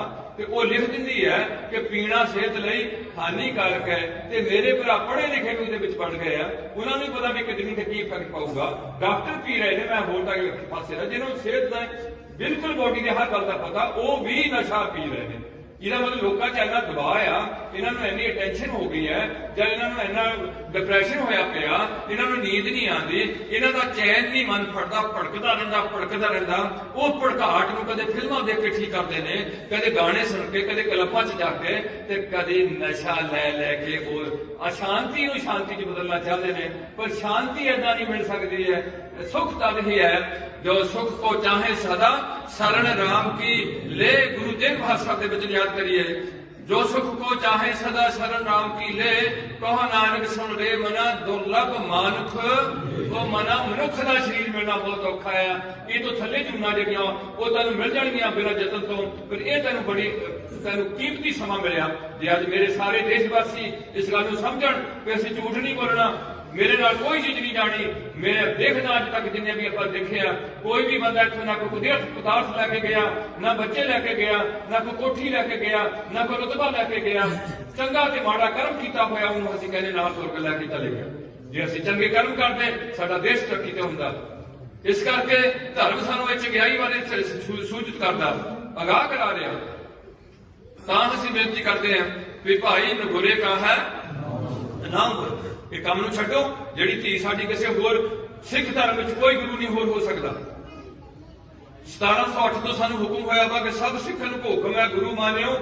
ਇਹ ਦੁਨੀਆ ਦਾ ਪਹਿਲਾ ਗ੍ਰੰਥ ਹੈ ਜਿਹੜਾ ਗੁਰੂ ਪਦਵੀ ਨੂੰ ਮੁਖਾਤਬ ਹੋਇਆ, ਔਰ ਜਿਹਦੇ ਤੇ ਇਸ ਤਰੀਕੇ ਨਾਲ ਚਲੋ ਅਤੇ ਛਤਰ ਆਦਿਕ ਦਾ ਇੰਤਜ਼ਾਮ ਕੀਤਾ ਜਾ ਰਿਹਾ, ਜਿਹਨੂੰ ਸਿਰ ਤੇ ਠਾਇਆ ਜਾ ਰਿਹਾ। ਹੋਰ ਸਾਰੇ ਪਵਿੱਤਰ ਗ੍ਰੰਥ ਨੇ, ਵੇਦ 4 ਨੇ, ਸਾਰੇ ਪਵਿੱਤਰ ਨੇ, पर यह पहला ग्रंथ है जिन्हों गुरु गोबिंद सिंह ने झुक के कह दिता, सब सिखन को हुक्म है गुरु मानियो। जिन्हें तुम डिवाइड हो जाओगे, किसी का गुरु कोई होगा, किसी का गुरु को होगा, तुम आपको जी थले थले लड़ी जाओगे। एक बहुत बड़ी पार्टी सी कि जिन्हें चले लोग इकट्ठे नहीं होंगे, उन्हें चले ताकत कदे भी आपको जी लड़ाने की ताकत ला देंगे। इस करके प्यारिओ, यह है सिख धर्म की विशेष ਜਿਹੜਾ ਉਸ ਦਿਨ ਤੋਂ ਸਾਨੂੰ 5 ਪਿਆਰੇ, ਇਹ ਵੀ ਵਰਲਡ ਦਾ ਪਹਿਲਾ ਦੂਜਾ ਮਿਸ਼ਨ ਹੈ ਜਿਹਦੇ ਚ 5 ਬੰਦੇ ਖੜੇ ਹੋ ਕੇ ਗੁਰੂ ਨਾਲ ਜੋੜਦੇ ਨੇ। ਕੋਈ ਕੱਲਾ ਤੇ ਕੱਲਾ ਕਿਸੇ ਨੂੰ ਗੁਰੂ ਬਣ ਕੇ ਦਾਮ ਨਹੀਂ ਦਿੰਦਾ। ਉਹ ਤੋਂ ਬਾਅਦ 5 ਪਿਆਰੇ ਸਾਈਡ ਤੇ ਹੋ ਜਾਂਦੇ ਨੇ ਤੇ ਸਾਨੂੰ ਕਹਿ ਦਿੰਦੇ ਨੇ ਵੀ ਅੱਜ ਤੋਂ ਤੁਹਾਡਾ ਗੁਰੂ ਬਣਿਆ ਸ੍ਰੀ ਗੁਰੂ। ਔਰ ਇਹ ਪਹਿਲੀ ਦੁਨੀਆ ਦੀ ਕੌਮ ਹੈ ਜਿਹਨੂੰ ਇੱਕ ਪਿਓ ਤੇ ਮਾਂ ਵੀ ਦਿੱਤੀ ਜਾਂਦੀ ਹੈ। ਨਾਲ ਸਾਨੂੰ ਕਿਹਾ ਜਾਂਦਾ ਵੀ ਅੱਜ ਤੋਂ ਇੱਕ ਤੁਹਾਡਾ ਪਿਓ ਵੀ ਬਣਿਆ ਧਰਮ ਦਾ, ਉਹ ਬਣਿਆ ਗੁਰੂ ਗੋਬਿੰਦ ਸਿੰਘ, ਮਾਂ ਬਣੀ ਮਾਤਾ ਸਾਹਿਬ ਕੌਰ। ਅੱਜ ਤੁਸੀਂ ਜੰਮੇ ਆ ਕੇਸਗੜ੍ਹ, ਪਹਿਲਾਂ ਤੁਸੀਂ ਗੁਰਦਾਸਪੁਰ ਜੰਮੇ ਸੀ, ਅੱਜ ਤੁਸੀਂ ਇੱਕ ਨਵਾਂ ਜਨਮ ਲਿਆ ਜਿਹਨੂੰ ਕਹਿੰਦੇ ਸਤਿਗੁਰ ਕਾ ਜਨਮ ਹੈ ਗਗਨ ਵਟਾਇਆ। ਅੱਜ ਤੁਹਾਡਾ ਜਨਮ ਕੇਸਗੜ੍ਹ ਦਾ ਹੋਇਆ ਵਾ। ਔਰ ਮੇਰੇ ਇਸੇ ਭਾਰਤ ਵਿੱਚ ਜਦੋਂ ਸਾਡੇ ਤੇ ਅੰਗਰੇਜ਼ ਨੇ ਰਾਜ ਕੀਤਾ, ਖਾਸ ਕਰਕੇ ਪੰਜਾਬ, ਸਭ ਤੋਂ ਲੇਟ ਪੰਜਾਬ 'ਚ ਆਇਆ ਉਹ ਬੰਦਾ, ਜਦੋਂ ਇੱਥੇ ਆ ਕੇ ਉਹਨਾਂ ਰਾਜ ਕੀਤਾ, ਜਦੋਂ ਸਾਡਾ ਇੱਥੇ ਸਿੱਖ ਰਾਜ ਸੀ, ਤੇ ਉਹਨਾਂ ਜਦੋਂ ਮੇਰੇ ਭਰਾਵਾਂ ਨੇ ਮੋਰਚੇ ਲਾਏ, ਗੁਰੂ ਕੇ ਬਾਗ ਦੇ ਮੋਰਚੇ ਲਾਏ, ਜਾਂ ਹੋਰ ਜਿਹੜੇ ਗੁਰਦੁਆਰਿਆਂ ਦੀ ਬੇਅਦਬੀ ਦੇ ਨਨਕਾਣੇ ਦੇ ਮੋਰਚੇ ਲੱਗੇ, ਕਾਫੀ ਮੋਰਚੇ ਲੱਗੇ ਨੇ। ਉਹਨਾਂ ਮੋਰਚਿਆਂ 'ਚ ਜਦੋਂ ਅੰਗਰੇਜ਼ ਸਾਡਾ ਐਡਰੈਸ ਲਿਖਦਾ ਸੀ ਤੇ ਮੇਰਾ ਭਰਾ ਜਦੋਂ ਵੀ ਜਾਂਦਾ ਸੀ ਉਹ ਕਹਿੰਦਾ ਸੀ ਬਟ ਯੋਰ ਨੇਮ, ਉਹ ਕਹਿੰਦਾ ਸੀ ਪੰਜਾਬੀ ਕੇ ਦੁਭਾਸ਼ੇ ਬੁਲਾਉਂਦਾ ਸੀ, ਓਏ ਬੰਦਾ ਨੂੰ ਪੁੱਛਦਾ ਗੋਰਾ ਵੀ ਤੇਰਾ ਨਾਂ ਕੀ ਹੈ? ਉਹ ਕਹਿੰਦਾ ਮੇਰਾ ਨਾਂ ਲਿਖੋ ਜੀ ਮਨਜੀਤ ਸਿੰਘ। ਹਾਂ ਮਨਜੀਤ ਸਿੰਘ ਲਿਖ ਲਿਆ। ਤੇਰੇ ਪਿਤਾ ਦਾ ਨਾਂ ਕੀ ਹੈ? ਪਿਤਾ ਦਾ ਨਾਂ ਲਿਖੋ ਗੋਬਿੰਦ ਸਿੰਘ, ਲਿਖ ਲਿਆ। ਤੇ ਤੇਰਾ ਪਿੰਡ ਕਿਹੜਾ ਬਈ? ਤੈਨੂੰ ਜੇਲ੍ਹ 'ਚ ਪਾਣਾ, ਤੂੰ ਸਰਕਾਰੀ ਬੰਦਾ ਬਣਨਾ, ਪਿੰਡ ਕਿਹੜਾ? ਮੇਰਾ ਪਿੰਡ ਲਿਖੋ ਜੀ ਅਨੰਦਪੁਰ ਸਾਹਿਬ। 100 ਬੰਦਾ ਆ ਰਿਹਾ, 100 ਬੰਦੇ ਦੇ ਨਾਮ ਗੁਰ ਸਿੰਘ ਲੱਗਿਆ ਹੋਇਆ, 100 ਬੰਦੇ ਦਾ ਪਿਓ ਗੁਰੂ ਗੋਬਿੰਦ ਸਿੰਘ ਹੈ, 100 ਬੰਦੇ ਦਾ ਪਿੰਡ ਕਿਹੜਾ ਹੈ? ਅਨੰਦਪੁਰ ਸਾਹਿਬ ਹੈ। ਅੰਗਰੇਜ਼ ਮੂੰਹ 'ਚ ਉਂਗਲੀਆਂ ਪਾ ਕੇ ਸੋਚਣ ਮਜਬੂਰ ਹੋ ਗਿਆ ਵੀ ਕਿੱਦਾਂ ਦੇ ਲੋਕ ਨੇ, ਸ਼ਕਲ ਵੀ ਨਾ ਦੀ ਇੱਕੋ ਜਿਹੀ ਹੈ। ਜੇ ਤੁਹਾਡੀ ਦਾੜੀ ਤੇ ਕੁਛ ਬਿਲਕੁਲ ਪੂਰੀ ਭਰੀ ਹੋਏ, ਤੁਸੀਂ ਜਿਹੜੇ ਫੇਸ ਦੀ ਰੀਡਰ ਨਹੀਂ ਲੈ ਸਕਦੇ ਵੀ ਬੰਦੇ ਦਾ ਫੇਸ ਕਿੱਦਾਂ ਦਾ ਕਿੱਦਾਂ ਦਾ, ਜਿਹੜੇ ਬੁੱਲ ਨੇ ਉਹੀ ਤੁਸੀਂ ਦੇਖ ਸਕਦੇ। ਇਸ ਕਰਕੇ ਬੜੀ ਸੰਜੀਦਗੀ ਨਾਲ ਗੱਲ ਕਰੀ ਕੀਤੀ ਸੀ ਤੇ ਉਸ ਵਿੱਚ ਸਾਡੀ ਕੁਝ ਯੋਗਤਾ ਪੈਣੀ ਸੀ। ਅਸੀਂ ਸਾਰੀ ਇੱਕ ਪਹਿਲੀ ਕੌਮ ਹੈ ਦੁਨੀਆ ਦੀ ਜਿਹੜੀ ਕਹਿੰਦੀ ਨਾਨਕ ਨਾਮ ਚੜ੍ਹਦੀ ਕਲਾ। ਅਸੀਂ ਇਹਦੀ ਹਿੰਦੂ ਦਾ ਵੀ ਭਲਾ ਹੋਇਆ, ਅਸੀਂ ਇਹਦੇ ਮੁਸਲਮਾਨ ਦਾ ਭਲਾ ਹੋਇਆ। ਪਹਿਲਾਂ ਆਪਣਾ ਭਲਾ ਕਰ, ਫਿਰ ਦੂਜੇ ਦਾ ਭਲਾ ਤੇਰੇ ਕੋਲ ਤਾਂ ਹੋਣਾ। ਇਹ ਨਹੀਂ ਵੀ ਅਸੀਂ ਕਹਿੰਦੇ ਰਹੀਏ ਤੇ ਫਿਰ ਅਸੀਂ ਸਗੇ ਭਰਾ ਦਾ ਬੁਰਾ ਕਰਦੇ ਰਹੀਏ। ਅਗਲੀ ਬੇਨਤੀ ਹੈ ਕਿ ਗੁਰੂ ਪਾਤਸ਼ਾਹ ਨੇ ਸਾਡੇ ਤੇ ਰਹਿਮਤ ਕੀਤੀ ਹੈ, ਸਾਨੂੰ ਜਿੱਥੇ ਗੁਰੂ ਗ੍ਰੰਥ ਨਾਲ ਜੋੜਿਆ, ਇੱਕ ਪਿਓ ਦਿੱਤਾ, ਇੱਕ ਮਾਂ ਦਿੱਤੀ ਹੈ, ਇੱਕ ਸਾਨੂੰ ਪਿੰਡ ਦਿੱਤਾ, ਉੱਥੇ ਸਾਨੂੰ ਅਕਾਲ ਤਖਤ ਦਿੱਤਾ। ਕੀ ਇਹਦਾ ਦਿੱਤਾ? ਅਕਾਲ ਤਖਤ, ਜਿਹੜਾ ਅਕਾਲ ਦੀ ਹੱਦ ਉੱਪਰ ਹੈ। ਉੱਥੇ ਸਾਨੂੰ ਇੱਕ ਸੱਚਖੰਡ ਦਿੱਤਾ, ਸੱਚਖੰਡ ਸ੍ਰੀ ਹਰਿਮੰਦਰ ਸਾਹਿਬ। ਉੱਥੇ ਵਰਲਡ ਵਿੱਚ ਪਹਿਲੀ ਵਾਰ ਇੱਕ ਜਨਾਨੀ ਨੂੰ ਬਰਾਬਰਤਾ, ਭਾਰਤ ਵਿੱਚ ਪਹਿਲੀ ਵਾਰ ਜਨਾਨੀ ਨੂੰ ਬਰਾਬਰਤਾ ਦੇ ਕੇ ਉਹਨੇ ਇੱਕ ਹਥਿਆਰ ਦਿੱਤਾ 9 ਇੰਚੀ ਦੀ ਕਿਰਪਾਨ ਹਰ ਸਿੱਖ ਦੀ ਪਾ ਕੇ ਰੱਖੂਗੀ। 9 ਇੰਚੀ ਦਾ ਕਿਰਪਾਨ ਭਾਰਤ ਵਿੱਚ ਹਰ ਸਿੱਖ ਪਾ ਕੇ ਰੱਖੂਗਾ। ਭਾਰਤ ਦੇ ਸੰਵਿਧਾਨਿਕ ਹੱਕ ਹੈ ਇੱਕ ਚੀਜ਼ ਦਾ, 9 ਇੰਚੀ ਦੀ ਕਿਰਪਾਨ ਨੂੰ ਤੁਹਾਡੇ ਕੋਈ ਚੈਲੰਜ ਨਹੀਂ ਇੱਥੇ ਕਰ ਸਕਦਾ, ਨਾ ਅਸੈਂਬਲੀ 'ਚ ਕੀਤਾ ਜਾ ਸਕਦਾ, ਨਾ ਕੋਰਟ ਵਿੱਚ ਚੈਲੰਜ ਕੀਤਾ ਜਾ ਸਕਦਾ, ਨਾ ਡੋਮੈਸਟਿਕ ਫਲਾਈਟ ਚੈਲੰਜ ਕੀਤਾ ਜਾ ਸਕਦਾ। ਤੁਹਾਡੇ ਕੋਲ ਕਾਨੂੰਨੀ ਹੱਕ ਹੈ। ਰੱਜ ਦੁੱਖ ਹੈ ਇਹ ਲੋਕਾਂ ਨੂੰ ਗੁੰਮਰਾਹ ਕਰਕੇ ਕਿ ਨਾ ਉਹ ਗੁਰੂ ਬਣਾ ਲਿਆ, ਕਿ ਨਾ ਉਹ ਨਵਾਂ ਸ਼ਕਲ ਸਿੱਖਾਂ ਵਾਲੀ ਹੈ, ਬੋਲੀ ਪੰਜਾਬੀ ਹੈ ਤੇ ਆਸਰਾ ਗੁਰੂ ਗ੍ਰੰਥ ਸਾਹਿਬ ਦਾ ਤੇ ਗੁਰੂ ਆਪ ਹੈ। ਆ ਜਿਹੜੀ ਪੰਜਾਬ 'ਚ ਆ ਕੇ ਅੱਗੇ ਅੰਗਰੇਜ਼ ਤੋਂ ਬਾਅਦ ਜਿਹੜੀ ਗੱਲ ਚੱਲੀ ਹੈ, ਉਹਦੇ ਨਾਲ ਜਿਹੜੀ ਸਿੱਖ ਕੌਮ ਦੀ ਤਾਕਤ ਸੀ ਉਹ ਵੀ ਹੌਲੀ ਹੌਲੀ ਕਮਜ਼ੋਰ ਪੈ ਗਈ। ਕੋਈ ਸਮਾਗ ਲੈਣ ਲੱਗ ਪਿਆ, ਕੋਈ ਕੇਸ ਕੱਟਣ ਲੱਗ ਪਿਆ। ਕੁੜੀਆਂ ਜਦੋਂ ਇਹਨਾਂ ਘਰਾਂ 'ਚ ਗਈਆਂ ਤੇ ਕੁੜੀਆਂ ਬਾਣੀ ਪੜ੍ਹ ਨਹੀਂ ਸਕੀਆਂ, ਬੱਚਿਆਂ ਨੂੰ ਪੜ੍ਹਾਏ ਬਾਣੀ ਪੜ੍ਹਾ ਨਹੀਂ ਸਕੀਆਂ। ਗੰਦੇ ਗੰਦੇ ਗਾਣੇ, ਡੀਜੇ ਲੱਗਣੇ, ਪ੍ਰਸਾਦ ਹੋਣਾ, ਨਾਚ ਹੋਣੇ, ਕਿਉਂਕਿ ਮੌਤ ਇਹਨਾਂ ਨੂੰ ਕਦੇ ਵੀ ਯਾਦ ਰਹਿੰਦੀ ਨਹੀਂ ਹੈ। ਇਹ ਸਿਸਟਮ ਹੈ। ਜੇ ਬੰਦੇ ਨੂੰ ਮੌਤ ਯਾਦ ਹੋਏ, ਜਿਹੜੀ ਸਿੱਖ ਨੂੰ ਰੋਜ਼ ਗੁਰੂ ਨੇ ਯਾਦ ਕਰਾਇਆ ਸੀ, ਘਰ ਘਰ ਇਹੋ ਪਹੁੰਚਾ। ਇਹ ਮੌਤ ਦਾ ਸੁਨੇਹਾ ਹਰ ਘਰ 'ਚ ਪਹੁੰਚ ਰਿਹਾ। ਸੱਜੜੇ ਇਹੋ ਸੱਜੜੇ ਨਿਤ ਪਵਨ, ਇਹ ਮੌਤ ਦੇ ਸੱਦੇ ਰੋਜ਼ ਆ ਰਹੇ ਨੇ ਪਿੱਛੋਂ। ਫਿਰ ਕੀ ਕਰੀਏ? ਸੱਦਣ ਹਾਰਾ ਉਹਨੂੰ ਸੱਦੀਏ, ਉਹਨੂੰ ਸਿਮਰੋ ਜਿਹਦੇ ਕੋਲ ਜਾਣਾ। ਤੁਸੀਂ ਕਿਤੇ ਇੱਥੇ ਦਿੱਲੀ ਜਾਣਾ ਹੋਵੇ, ਪਹਿਲਾਂ ਬੁੱਕ ਕਰਦੇ ਆ ਕਮਰਾ। ਤੁਸੀਂ ਪਹਿਲਾਂ ਉਹਦਾ ਇੰਤਜ਼ਾਮ ਕਰਦੇ ਹੋ ਵੀ ਮੈਂ ਰਾਤ 2 ਕੱਟਣੀਆਂ ਹੋਟਲ ਲਾਈ ਹੈ ਕਿ ਮੇਰੇ ਰਿਸ਼ਤੇਦਾਰ ਕੋਲ ਜਾਵਾਂਗੇ। ਤੁਸੀਂ ਜਿੱਥੇ ਗਾਂ ਜਾਣਾ ਉਹਦੇ ਬਾਰੇ ਕੋਈ ਚਿੰਤਾ ਨਹੀਂ, ਜਿਹਦੇ ਬਾਰੇ ਗੁਰੂ ਪਾਤਸ਼ਾਹ ਕਹਿੰਦੇ ਨੇ ਹੁਣ ਪੱਤੇ ਹਾ ਨਾਮ ਨਾ ਬੀਜਿਓ, ਅੱਗੇ ਭੁੱਖਾ ਤੇ ਮਨੁੱਖਾਂ ਨੂੰ ਫਿਰ ਜਨਮ ਹੈ। ਪੜ੍ਹੋ ਬਾਣੀ, ਪੰਜਾਬੀ 'ਚ ਲਿਖੀ ਹੈ। ਮੈਂ ਹੁਣ ਦੂਰ ਨਾ ਜਾਵਾਂ, ਕੁਝ ਬੇਨਤੀਆਂ ਕੀਤੀਆਂ ਨੇ। ਇਸ ਧਰਮ ਦੀਆਂ ਕੁਝ ਵਿਸ਼ੇਸ਼ਤਾਵਾਂ, ਸਾਰੇ ਧਰਮ ਚੰਗੇ ਨੇ ਕਿਉਂਕਿ ਅਸੀਂ ਸਰਬੱਤ ਧਰਮ ਦਾ ਸਮੇਲਨ ਹੋਣਾ ਸ਼ਮੂਲੀਅਤ ਕੀਤੀ ਹੈ। ਛੋਟੀ ਤੋਂ ਛੋਟੀ ਹਿੰਦੁਸਤਾਨ ਦੀ ਜਾਤ ਜਿਹਨੂੰ ਆਪਾਂ ਚਮਿਆਰ ਕਰਕੇ ਦਰਕਾਰਿਆ ਸੀ ਇਸ ਦੇਸ਼ ਵਿੱਚ, ਉਹਦੇ ਗੁਰੂ ਭਗਤ ਰਵਿਦਾਸ ਜੀ ਨੂੰ ਬਰਾਬਰਤਾ ਦੇ ਗੁਰੂ ਪਾਤਸ਼ਾਹ ਨੇ ਇੱਕ ਨਾਲ ਥਾਂ ਦਿੱਤਾ। ਇੱਥੋਂ ਤੱਕ ਥਾਂ ਦਿੱਤਾ ਕਿ ਫਰੀਦ ਸਾਹਿਬ ਨੂੰ ਵੀ ਥਾਂ ਦਿੱਤਾ, ਸਾਈਂ ਮੀਆਂ ਮੀਰ ਨੂੰ ਵੀ ਥਾਂ ਦਿੱਤਾ। ਜਿਨ੍ਹਾਂ ਵੀ ਪ੍ਰਭੂ ਬੰਦਗੀ ਤਕੜੇ ਹੋ ਕੇ ਕੀਤੀ ਹੈ ਉਹਨੂੰ ਆਪਣੇ ਨਾਲ ਬਿਠਾ ਲੈਣਾ। ਇਹ ਪਹਿਲੀ ਸੋਚ ਸੀ ਤਾਂ ਕਿ ਇਹ ਲੋਕ ਸਾਰੇ ਇਕੱਠੇ ਹੋਣ, ਇਹਨਾਂ ਦੀ ਕੋਈ ਜਿਮਟ ਤੋਂ ਜਾਤ ਨਾ ਮੱਥੀ ਜਾਏ। ਇਹ ਸਾਰੇ ਹੀ ਗੁਰੂ ਕੇ ਸਿੱਖ ਬਣ ਗਏ ਤੇ ਨਾਲ ਇਹ ਸਾਰੇ ਕੋਲ ਇਹ ਜਿਹੜੀ ਕਿਰਪਾਨ ਹੈ। ਔਰ ਮੈਂ ਕੇਸਾਂ ਬਾਰੇ ਬੇਨਤੀ ਕਰਾਂ, ਭਾਰਤ ਵਿੱਚ ਹਜੇ ਤੱਕ ਇਹ ਕੇਵਲ ਗੁਰੂ ਪਾਤਸ਼ਾਹ ਨੇ ਰਗਤ ਕੀਤੀ ਹੈ। ਸਾਡੇ ਡਾਕਟਰ ਬੀ ਆਰ ਅੰਬੇਦਕਰ ਨੇ ਸਿੱਖ ਦੇ ਕੇਸਾਂ ਦੀ ਇੰਨੀ ਇੱਜ਼ਤ ਕੀਤੀ ਹੈ ਕਿ ਜਿਹੜਾ ਵੀ ਸਿੱਖਣੀ ਤੇ ਸਿੱਖ ਦੇ ਕੇਸਾਂ ਦੀ ਬੇਅਦਬੀ ਕਰੂਗਾ, ਜਾਂ ਉਹਦੀ ਕਿਰਪਾਨ ਦੀ ਬੇਅਦਬੀ ਕਰੂਗਾ, ਜਾਂ ਉਹਦੀ ਦਸਤਾਰ ਦੀ ਬੇਅਦਬੀ ਕਰੂਗਾ, ਉਹ ਬੰਦੇ ਨੂੰ 2 ਸਾਲ ਦੀ ਸਜ਼ਾ ਕੋਰਟ ਵੱਲੋਂ ਦਿੱਤੀ ਜਾਏਗੀ। ਕੋਰਟ ਵੱਲੋਂ, ਨਿਆਲਿਆ ਵੱਲੋਂ ਉਹ ਬੰਦੇ ਨੂੰ ਕਿੰਨੀ ਸਜ਼ਾ ਦਿੱਤੀ ਜਾਏਗੀ? 2 ਸਾਲ ਦੀ। ਹੋਰ ਕੋਈ ਉਹਦਾ ਨਾਲ ਕੋਈ ਗੜਬੜ ਕਰੇ ਉਹ ਵਾਧੂ ਦੀ ਗੱਲ ਹੈ, ਪਰ ਉਹਦੇ ਕਕਾਰਾਂ ਦੀ ਜੇ ਬੇਅਦਬੀ ਕਰਦਾ ਤਾਂ ਉਹਨੂੰ 2 ਸਾਲ। ਤੇ ਅੱਜ ਸਾਨੂੰ ਦੇਖਣਾ ਚਾਹੀਦਾ ਕਿ ਅਸੀਂ ਇਹ ਜਿਹੜੇ ਕੇਸਾਂ ਨੂੰ, ਮੈਂ ਸਿੱਖ ਭਾਈਚਾਰੇ ਨੂੰ ਬੇਨਤੀ ਕਰਦਾ ਹਾਂ ਕਿ ਤੁਸੀਂ ਕੁਝ ਜ਼ਿਆਦਾ ਹੀਰੋ ਨਹੀਂ ਬਣ ਗਏ। ਉਹਨੇ ਲੋਕਾਂ ਨੇ ਸਾਡਾ ਕੋਈ ਭਲਾ ਨਹੀਂ ਕੀਤਾ, ਜਿਹਨੀ ਸਾਡੀ ਵਾਸਤੇ ਕੁਰਬਾਨੀਆਂ ਦਿੱਤੀਆਂ, ਜਿਹਨੀ ਆਪਣੇ ਬੱਚੇ ਕੁਰਬਾਨ ਕੀਤੇ, ਜਿਹਨੀ ਆਪਣੇ ਪਰਿਵਾਰਾਂ ਦੇ ਪਰਿਵਾਰ ਚੁੱਕੇ ਹੈ, ਜਿਨ੍ਹਾਂ ਨੂੰ ਤੁਸੀਂ ਰੋਜ਼ ਯਾਦ ਕਰਦੇ। ਪਹਿਲੀ ਤੁਹਾਡੀ ਕੌਮ ਹੈ ਜਿਹੜੀ ਰੋਜ਼ ਯਾਦ ਕਰਦੀ ਹੈ, ਜਿਹਨੀ ਨਾਮ ਜਪਿਆ, ਵੰਡ ਛਕਿਆ, ਧਰਮ ਹੇਤ ਸੀਸ ਦਿੱਤੇ, ਦੇਗ ਚਲਾਈ, ਦੇਗ ਮੈਨੂੰ ਲੰਗਰ, ਦੇਗ ਚਲਾਈ, ਤੇਗ ਬਾਹੀ, ਚਰਖੜੀਆਂ ਤੇ ਚੜੇ, ਬੰਦ ਕਟਵਾਏ, ਖੋਪਰੀਆਂ ਲਹਾਈਆਂ, ਆਰਿਆਂ ਨਾਲ ਚਰਾਏ ਗਏ, ਦੇਗਾਂ ਵਿੱਚ ਵਾਲੇ ਗਏ, ਸ਼ੀਰ ਖੋਰੇ ਬੱਚਿਆਂ ਨੂੰ ਨੇਜਿਆਂ ਤੇ ਟੰਗਿਆ ਗਿਆ, ਖੰਨੇ ਖੰਨੇ ਰੋਟੇ ਤੇ ਮੇਰੀ ਮਾਮਾ ਨੇ ਗੁਜ਼ਾਰਾ ਕੀਤਾ। ਫਿਰ ਵੀ ਕਿਹਾ ਕਿ 4 ਪੈਰ ਦੇ ਸੁੱਖ ਨਾਲ ਬਤੀਤ ਹੋਇਆ, ਲੈਣ ਆਈ ਸੁੱਖ ਨਾਲ ਬਤੀਤ ਹੋਏ। ਅੱਜ ਤੁਸੀਂ ਉਸ ਗੱਲ ਨੂੰ ਅਰਦਾਸ ਕਰਦੇ ਹੋਏ, ਉਹਨਾਂ ਨੂੰ ਯਾਦ ਮੈਮਰੀ ਚ ਲਿਆਦੇ ਹੋਏ ਤੁਸੀਂ ਉਸ ਥਾਂ ਤੇ ਜਾ ਰਹੇ ਹੋ ਜਿੱਥੇ ਨਸ਼ਿਆਂ ਚ ਗਲਤਾਨ ਹੁੰਦੇ ਜਾ ਰਹੇ ਹੈ। ਥਾਂ ਥਾਂ ਤੇ ਤੁਸੀਂ ਵੱਡੇ ਜਾ ਰਹੇ ਹੋ ਤੇ ਜਾਤਾਂ ਚੋਂ ਤੁਸੀਂ ਉੱਪਰ ਨਹੀਂ ਉੱਠ ਸਕੇ। ਕਿੰਨੀ ਵੱਡੀ ਤੁਹਾਡੀ ਗਨੀਮਤ ਹੈ, ਕਿੰਨੀ ਘਾਟੀਆ ਗੱਲ ਹੈ। ਤੇ ਜਦੋਂ ਗੁਰੂ ਸਾਹਿਬ ਸਾਨੂੰ ਕਹਿਣ ਉਹਨਾਂ ਦਾ ਹੁਕਮ, ਇੱਕ ਕੋਰਟ ਦਾ ਹੁਕਮ ਅਸੀਂ ਚੈਲੰਜ ਨਹੀਂ ਕਰ ਸਕਦੇ ਭਾਰਤ ਵਿੱਚ। ਕੋਰਟ ਦੇ ਹੁਕਮ ਨੂੰ ਕੋਰਟ ਹੀ ਚੈਲੰਜ ਕਰ ਸਕਦਾ। ਭਾਵ ਜੇ ਹਾਈ ਕੋਰਟ ਵੈਸੇ ਲੋਅਰ ਕੋਰਟ ਚ ਹੋਇਆ, ਹਾਈ ਕੋਰਟ ਚੈਲੰਜ ਕਰਦੇ ਤੇ ਕਰਦੇ, ਮੈਂ ਕੋਈ ਵੀ ਭਾਰਤੀ ਉਸ ਕੋਰਟ ਦੇ ਹੁਕਮ ਨੂੰ ਚੈਲੰਜ, ਮੋਦੀ ਸਾਹਿਬ ਵੀ ਨਹੀਂ ਚੈਲੰਜ ਕਰ ਸਕਦੇ। ਹਜੇ ਉਹ ਕੋਰਟ ਵਿੱਚ ਜੋ ਸਾਡੇ ਨਿਆਲੇ ਆ ਉਹਦੇ ਚ ਉਹ ਕਿੱਦਾਂ ਤਰੀਕੇ ਦਾ ਜੱਜ ਬੈਠਾ, ਉਹ ਠੀਕ ਫੈਸਲੇ ਕਰਦਾ ਕਿ ਗਲਤ ਕਰਦਾ, ਮੇਰਾ ਉਸ ਮੁਤਾਬਕ ਨਹੀਂ ਹੈ। ਮੇਰਾ ਬੇਨਤੀ ਇਹ ਹੈ ਕਿ ਕੋਰਟ ਦੇ ਤੁਸੀਂ ਫੈਸਲੇ ਨੂੰ ਚੈਲੰਜ ਨਹੀਂ ਕਰ ਸਕਦੇ। ਤੇ ਤੁਹਾਨੂੰ ਗੁਰੂ ਗੋਬਿੰਦ ਸਿੰਘ ਨੇ ਹੁਕਮ ਕੀਤਾ ਹੋਇਆ, ਉਹਨੇ ਵੀ ਹੁਕਮ ਕਿਹਾ, ਸਭ ਸਿੱਖਣ ਕੋ ਹੁਕਮ ਹੈ, ਹੁਕਮ ਕਿਹਾ ਉਹ ਤੁਸੀਂ ਛਿੱਕੇ ਦੇ ਟੰਗ ਦੋ ਤੇ ਸ਼ਰਾਬ ਪੀ ਜਾਓ, ਸਮੈਕ ਲਈ ਜਾਓ, ਦੂਜੇ ਦਾ ਬੁਰਾ ਕਰੀ ਜਾਓ, ਠੱਗੀਆਂ ਮਾਰੋ, ਚੋਰੀਆਂ ਕਰੋ, ਧੀਆਂ ਦੀ ਇੱਜ਼ਤ ਲੁੱਟੋ।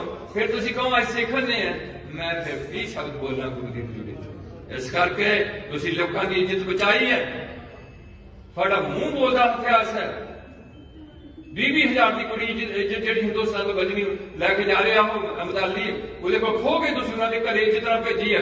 ਅੱਜ ਤੁਹਾਡੀਆਂ ਆਪਣੀਆਂ ਧੀਆਂ ਦੀ ਸੇਫ ਨਹੀਂ ਰਹੀ। ਕਿਉਂ ਨਹੀਂ ਰਹੀ? ਤੁਹਾਨੂੰ ਆਪਣੇ ਬਜ਼ੁਰਗਾਂ ਦੀਆਂ ਸਾਰੇ ਕਾਰਨਾਮੇ ਭੁੱਲ ਗਏ। ਹੀਰੋਆਂ ਦੇ ਕਾਰਨਾਮੇ ਅੱਗੇ ਰੱਖ ਦਿੱਤੇ ਗਏ, ਸਿੰਗਰਾਂ ਦੇ ਕਾਰਨਾਮੇ ਤੁਹਾਡੇ ਅੱਗੇ ਰੱਖ ਦਿੱਤੇ ਗਏ। ਇਹ ਕੁਦਰਤ ਦਾ ਨਿਯਮ ਹੈ। ਜੋ ਤੁਸੀਂ ਬਾਰ-ਬਾਰ ਜਿਹੜੀ ਗੱਲ ਨੂੰ ਰਿਪੀਟ ਕਰੋਗੇ ਤੁਹਾਡੇ 'ਚ ਤਾਂ ਇਫੈਕਟ ਆਉਣਾ ਜ਼ਰੂਰੀ ਹੋ ਜਾਂਦਾ। ਇਹ ਹੈ ਮੈਂ ਥੋੜਾ ਜਿਸ ਧਰਮ ਦੀ ਵਿਸ਼ੇਸ਼ਤਾ ਦੇ ਵਿੱਚ ਆਪ ਜੀ ਨਾਲ ਕੋਈ ਸਾਂਝ ਪਾਈ। ਅਜੇ ਬਹੁਤ ਕੁਛ ਹੈ। ਇਹ ਧਰਮ ਵਿੱਚ ਪਹਿਲਾ ਜਿਹੜਾ ਕੜਾਹ ਪ੍ਰਸ਼ਾਦ, ਜਿਹਦਾ ਨਾਂ ਕੜਾਹ ਪ੍ਰਸ਼ਾਦ ਹੈ, ਉੱਚੇ ਥਾਂ ਤੇ ਰੱਖਿਆ ਜਾਂਦਾ। 2 ਬਾਣੀਆਂ ਤੇ ਪੜੀਆਂ ਜਾਂਦੀਆਂ। ਇਹਦੇ 'ਚ ਬਰਾਬਰ ਮਿੱਠਾ, ਬਰਾਬਰ ਘਿਓ। ਚਾਹੇ ਮੁੰਡਾ ਮਰਿਆ ਤਾਂ ਵੀ ਕੜਾਹ ਪ੍ਰਸ਼ਾਦ, ਚਾਹੇ ਮੁੰਡੇ ਦਾ ਵਿਆਹ ਆ ਤਾਂ ਵੀ ਕੜਾਹ ਪ੍ਰਸ਼ਾਦ, ਚਾਹੇ ਕੁੜੀ ਜੰਮੀ ਹੈ ਤਾਂ ਵੀ ਕੜਾਹ ਪ੍ਰਸ਼ਾਦ, ਜੇ ਕੁੜੀ ਮਰੀ ਹੈ ਤਾਂ ਵੀ ਕੜਾਹ ਪ੍ਰਸ਼ਾਦ। ਤਿੰਨਾਂ ਹਾਲਤਾਂ 'ਚ ਕੜਾਹ ਪ੍ਰਸ਼ਾਦ, ਆਨੰਦ ਕਾਰਜ ਵੀ, ਮੌਤ ਵਿੱਚ ਵੀ ਤੇ ਜਨਮ ਵਿੱਚ ਵੀ। ਤੇ ਇਹ ਬੁੱਢੇ ਤੋਂ ਬੁੱਢਾ ਛਕੇ, ਛੋਟੇ ਤੋਂ ਛੋਟਾ ਛਕੇ, ਦੰਦਾਂ ਤੋਂ ਬਿਨਾਂ ਛਕੇ। એનર્ਜੀ ਵੀ ਪੂਰੀ ਦਊਗਾ ਤੇ ਟੇਸਟ ਵੀ ਵਧੀਆ ਹੋਊਗਾ ਕਿ ਘਟਿਆ। ਇਹ ਇੱਥੇ ਮਰੇ ਲੋਕ ਟੇਸਟ ਨਾਲ ਮਰ ਕੇ ਬਿਮਾਰ ਹੋ ਗਏ, ਐਨੇ ਟੇਸਟੀ ਹੋ ਗਏ। ਟੇਸਟ ਵੀ ਵਧੀਆ, એનર્ਜੀ ਵੀ ਪੂਰੀ ਤੇ ਖਾਣ ਪਾਣ ਦਾ ਕੋਈ ਪ੍ਰੋਬਲਮ ਨਹੀਂ। ਬੜੀ ਸੋਚ ਨਾਲ ਤਿਆਰ ਕੀਤਾ ਜਾਂਦਾ, ਅਗਨੀ ਤੇ ਆਪ ਹੱਥੀਂ ਤਿਆਰ ਕੀਤਾ ਜਾਂਦਾ। 2 ਬਾਣੀਆਂ ਬਣੀਆਂ ਜਾਂਦੀਆਂ, ਮੂੰਹ ਵੀ ਟਕਿਆ ਜਾਂਦਾ। ਤਿਆਰ ਕਰਨ ਲੱਗਾ ਮੂੰਹ ਵੀ ਕਵਰ ਕੀਤਾ ਜਾਂਦਾ, ਬਾਣੀ ਪੜ੍ਹਦੇ ਥੋਕੂ ਦੇ ਚ ਨਾ ਪੈ ਜਾਏ, ਇਹ ਸੋਚ ਰੱਖੀ ਜਾਂਦੀ ਹੈ। ਇਸ ਕਰਕੇ ਮੈਂ ਇਸ ਧਰਮ ਦੀ ਵਿਸ਼ੇਸ਼ਤਾ ਦੇ ਰਿਹਾ ਤੁਹਾਡੇ ਨਾਲ। ਜਿੱਥੇ ਇਹ ਗੱਲਾਂ ਨੇ ਉੱਥੇ ਇਹ ਪਹਿਲੀ ਗੱਲ ਹੈ ਕਿ ਗੁਰਦੁਆਰੇ ਦੇ ਨਾਲ ਲੰਗਰ ਹਾਲ ਹਰ ਇੱਕ ਤਿਆਰ ਕਰਨਾ ਬੜੀ ਜ਼ਰੂਰੀ ਹੈ। ਇਹ ਕਿਸੇ ਗਰਜੇ ਨਾਲ ਲੰਗਰ ਹਾਲ ਤਿਆਰ ਕਰਦੇ। ਔਰ ਗੁਰਦਾਸਪੁਰ 'ਚ ਗਿਰਜੇ ਵਾਲਿਆਂ ਲੋਕਾਂ ਦਾ ਤੁਸੀਂ ਲੋਕ ਇਸ ਤਰੀਕੇ ਦੇ ਹੋ ਗਏ ਆ ਵੀ ਤੁਸੀਂ ਪਾਦਰੀਆਂ ਕੋਲ ਜਾ ਕੇ ਦੁਆ ਕਰਾਉਣ ਲੱਗ ਪਏ ਆ। ਤੁਹਾਨੂੰ ਆਪਣੇ ਧਰਮ ਬਾਰੇ ਜਾਏ, ਤੁਹਾਡਾ ਕਸੂਰ ਨਹੀਂ ਹੈ, ਇਹ ਸਾਡਾ ਪ੍ਰੀਚਰਾਂ ਦਾ ਕਸੂਰ ਹੈ। ਉਹਨਾਂ ਦਾ ਪ੍ਰੀਚਰ ਬੜਾ ਤਕੜਾ ਹੈ ਤੇ ਉਹਨਾਂ ਦਾ ਸੌਦਾ ਮੈਂ ਨਹੀਂ ਕਹਿੰਦਾ ਤਕੜਾ ਹੈ ਕਿ ਮਾੜਾ ਹੈ ਕਿ ਚੰਗਾ ਹੈ, ਮੈਂ ਕੁਝ ਨਹੀਂ ਕਹਿੰਦਾ, ਪਰ ਉਹਨਾਂ ਦਾ ਸੇਲਮੈਨ ਬਹੁਤ ਤਕੜਾ ਹੈ। ਤੇ ਤੁਹਾਡਾ ਸੇਲਮੈਨ ਕੋਈ ਵੀ ਯਤਨ ਕਰਦਾ, ਮਾਲ ਤੁਹਾਡੇ ਕੋਲ ਬਹੁਤ ਵਧੀਆ ਤੇ ਸੇਲਮੈਨ ਕੀ ਕੰਮ ਹੈਗਾ ਕਿ ਨਹੀਂ ਤੁਹਾਡੇ ਕੋਲ? ਹੈ ਨਹੀਂ ਕੁਝ। ਉਹ ਮਾਲ ਕਿੱਥੇ ਪਿਆ ਰਹੂਗਾ? ਉਹ ਤਾਂ ਪਿਆ ਰਹੂਗਾ ਦੁਕਾਨ ਤੇ। ਤੁਹਾਡੇ ਸੇਲਮੈਨ ਨਹੀਂ ਕੋਈ ਵੀ ਨਹੀਂ। ਤੇ ਜੇ ਹੈ ਉਹਨੂੰ ਆਪਣੀ ਰੋਟੀ ਦੇ ਫਿਕਰ ਹੈ, ਬਾਕੀ ਉਹਨੂੰ ਕੋਈ ਤੋਂ ਵੱਧ ਕੋਈ ਫਿਕਰ ਨਹੀਂ। ਉਹ ਤੁਸੀਂ ਰੱਖਣਾ ਸੀ, ਤੁਸੀਂ ਰੱਖ ਨਹੀਂ ਸਕੇ। ਹੁਣ ਤੁਸੀਂ ਦੁਖੀ ਹੋਏ ਨੇ।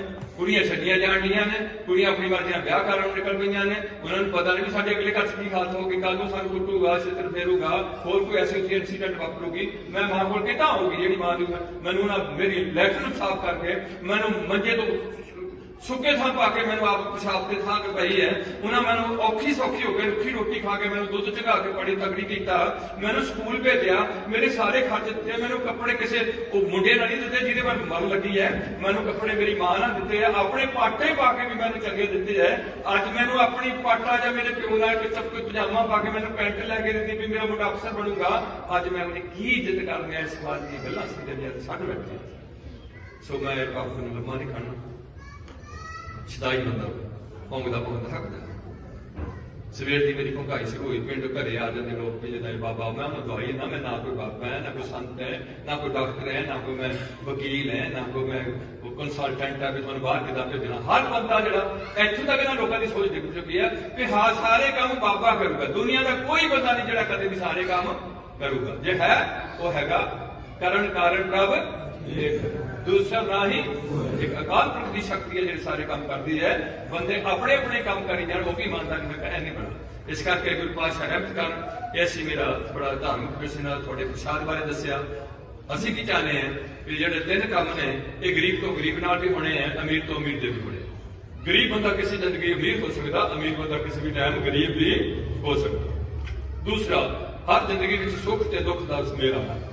ਜਿੱਦਾਂ ਦਿਨ ਤੇ ਰਾਤ ਆ ਰਹੀ ਹੈ, ਇਹਦਾ ਸੁੱਖ ਦੁੱਖ ਦੋਜਦਾਰ ਕੱਪੜੇ ਪਹਿਰੇ ਜਾਏ ਮਨੁੱਖ ਜਿੱਥੇ ਬੋਲਣ ਹਾਰੀਏ ਤਿੱਥੇ ਚੰਗੀ ਚੁੱਪ। ਮਤਲਬ ਕਹਿਣ ਤੋਂ ਸੁੱਖ ਦੁੱਖ ਹਰ ਜ਼ਿੰਦਗੀ ਚ ਆਉਣਾ। ਜੇ ਤੁਸੀਂ ਦੁੱਖਾਂ ਤੋਂ ਘਬਰਾ ਕੇ ਬਾਬੇ ਕੋਲ ਠੀਕ ਖਾਨ ਚਲੇ ਗਏ, ਜੇ ਤੁਸੀਂ ਦੁੱਖਾਂ ਤੋਂ ਘਬਰਾ ਕੇ ਕਿਸੇ ਮੌਲਵੀ ਕੋਲ ਇੱਥੇ ਬੈਠਾ ਆ ਗੁੱਜਰ, ਉੱਥੇ ਤੁਸੀਂ ਜਾ ਕੇ ਪੀੜਾ ਕਰਾਉਣ ਦੇ, ਉਹ ਸਿੱਖਾਂ ਦੀਆਂ ਗੱਡੀਆਂ ਉੱਥੇ ਲੱਗੀਆਂ ਹੁੰਦੀਆਂ ਤੇ ਉਹ 50-50 ਹਜ਼ਾਰ ਰੁਪਏ ਲੋਕਾਂ ਠੋਕੀ ਜਾਂਦੇ ਆ। ਔਰ ਨਾ ਸਰਕਾਰ ਐਸੇ ਲੋਕਾਂ ਨੂੰ ਫੜਦੀ ਹੈ। ਇਹਨਾਂ ਲੋਕਾਂ ਨਾਲ ਕਿੱਦਾਂ ਧੱਕਾ ਹੋ ਰਿਹਾ? ਕਿਸੇ ਦੇ ਘਰੇ ਖੂਨ ਦੇ ਛਿੱਟੇ ਪਾਦੇ ਜਾ ਰਹੇ ਨੇ, ਕਿਸੇ ਦੇ ਘਰੇ ਤਵੀਜ਼ ਸੁੱਟੇ ਜਾ ਰਹੇ ਨੇ, ਕਿਸੇ ਦੇ ਕੁੜੀ ਨੂੰ ਕੋਈ ਚੀਜ਼ ਖਵਾਈ ਜਾ ਰਹੀ ਹੈ ਵੀ ਮੇਰੇ ਨਾਲ ਐਸੇ ਇੱਥੇ ਗਲਤ ਕੰਮ ਹੋ ਰਹੇ ਨੇ। ਇਹ ਲੋਕ ਦੇਸ਼ ਧਰੋਹੀ ਨਹੀਂ ਹੈ, ਇਹ ਲੋਕ ਸੇਵਾਦਾਰ ਹੈ ਦੇਸ਼ ਦੇ, ਜਿਹੜੇ ਸਮਾਜ ਨੂੰ ਅੱਗ ਲਾਣ ਰਹੇ ਨੇ।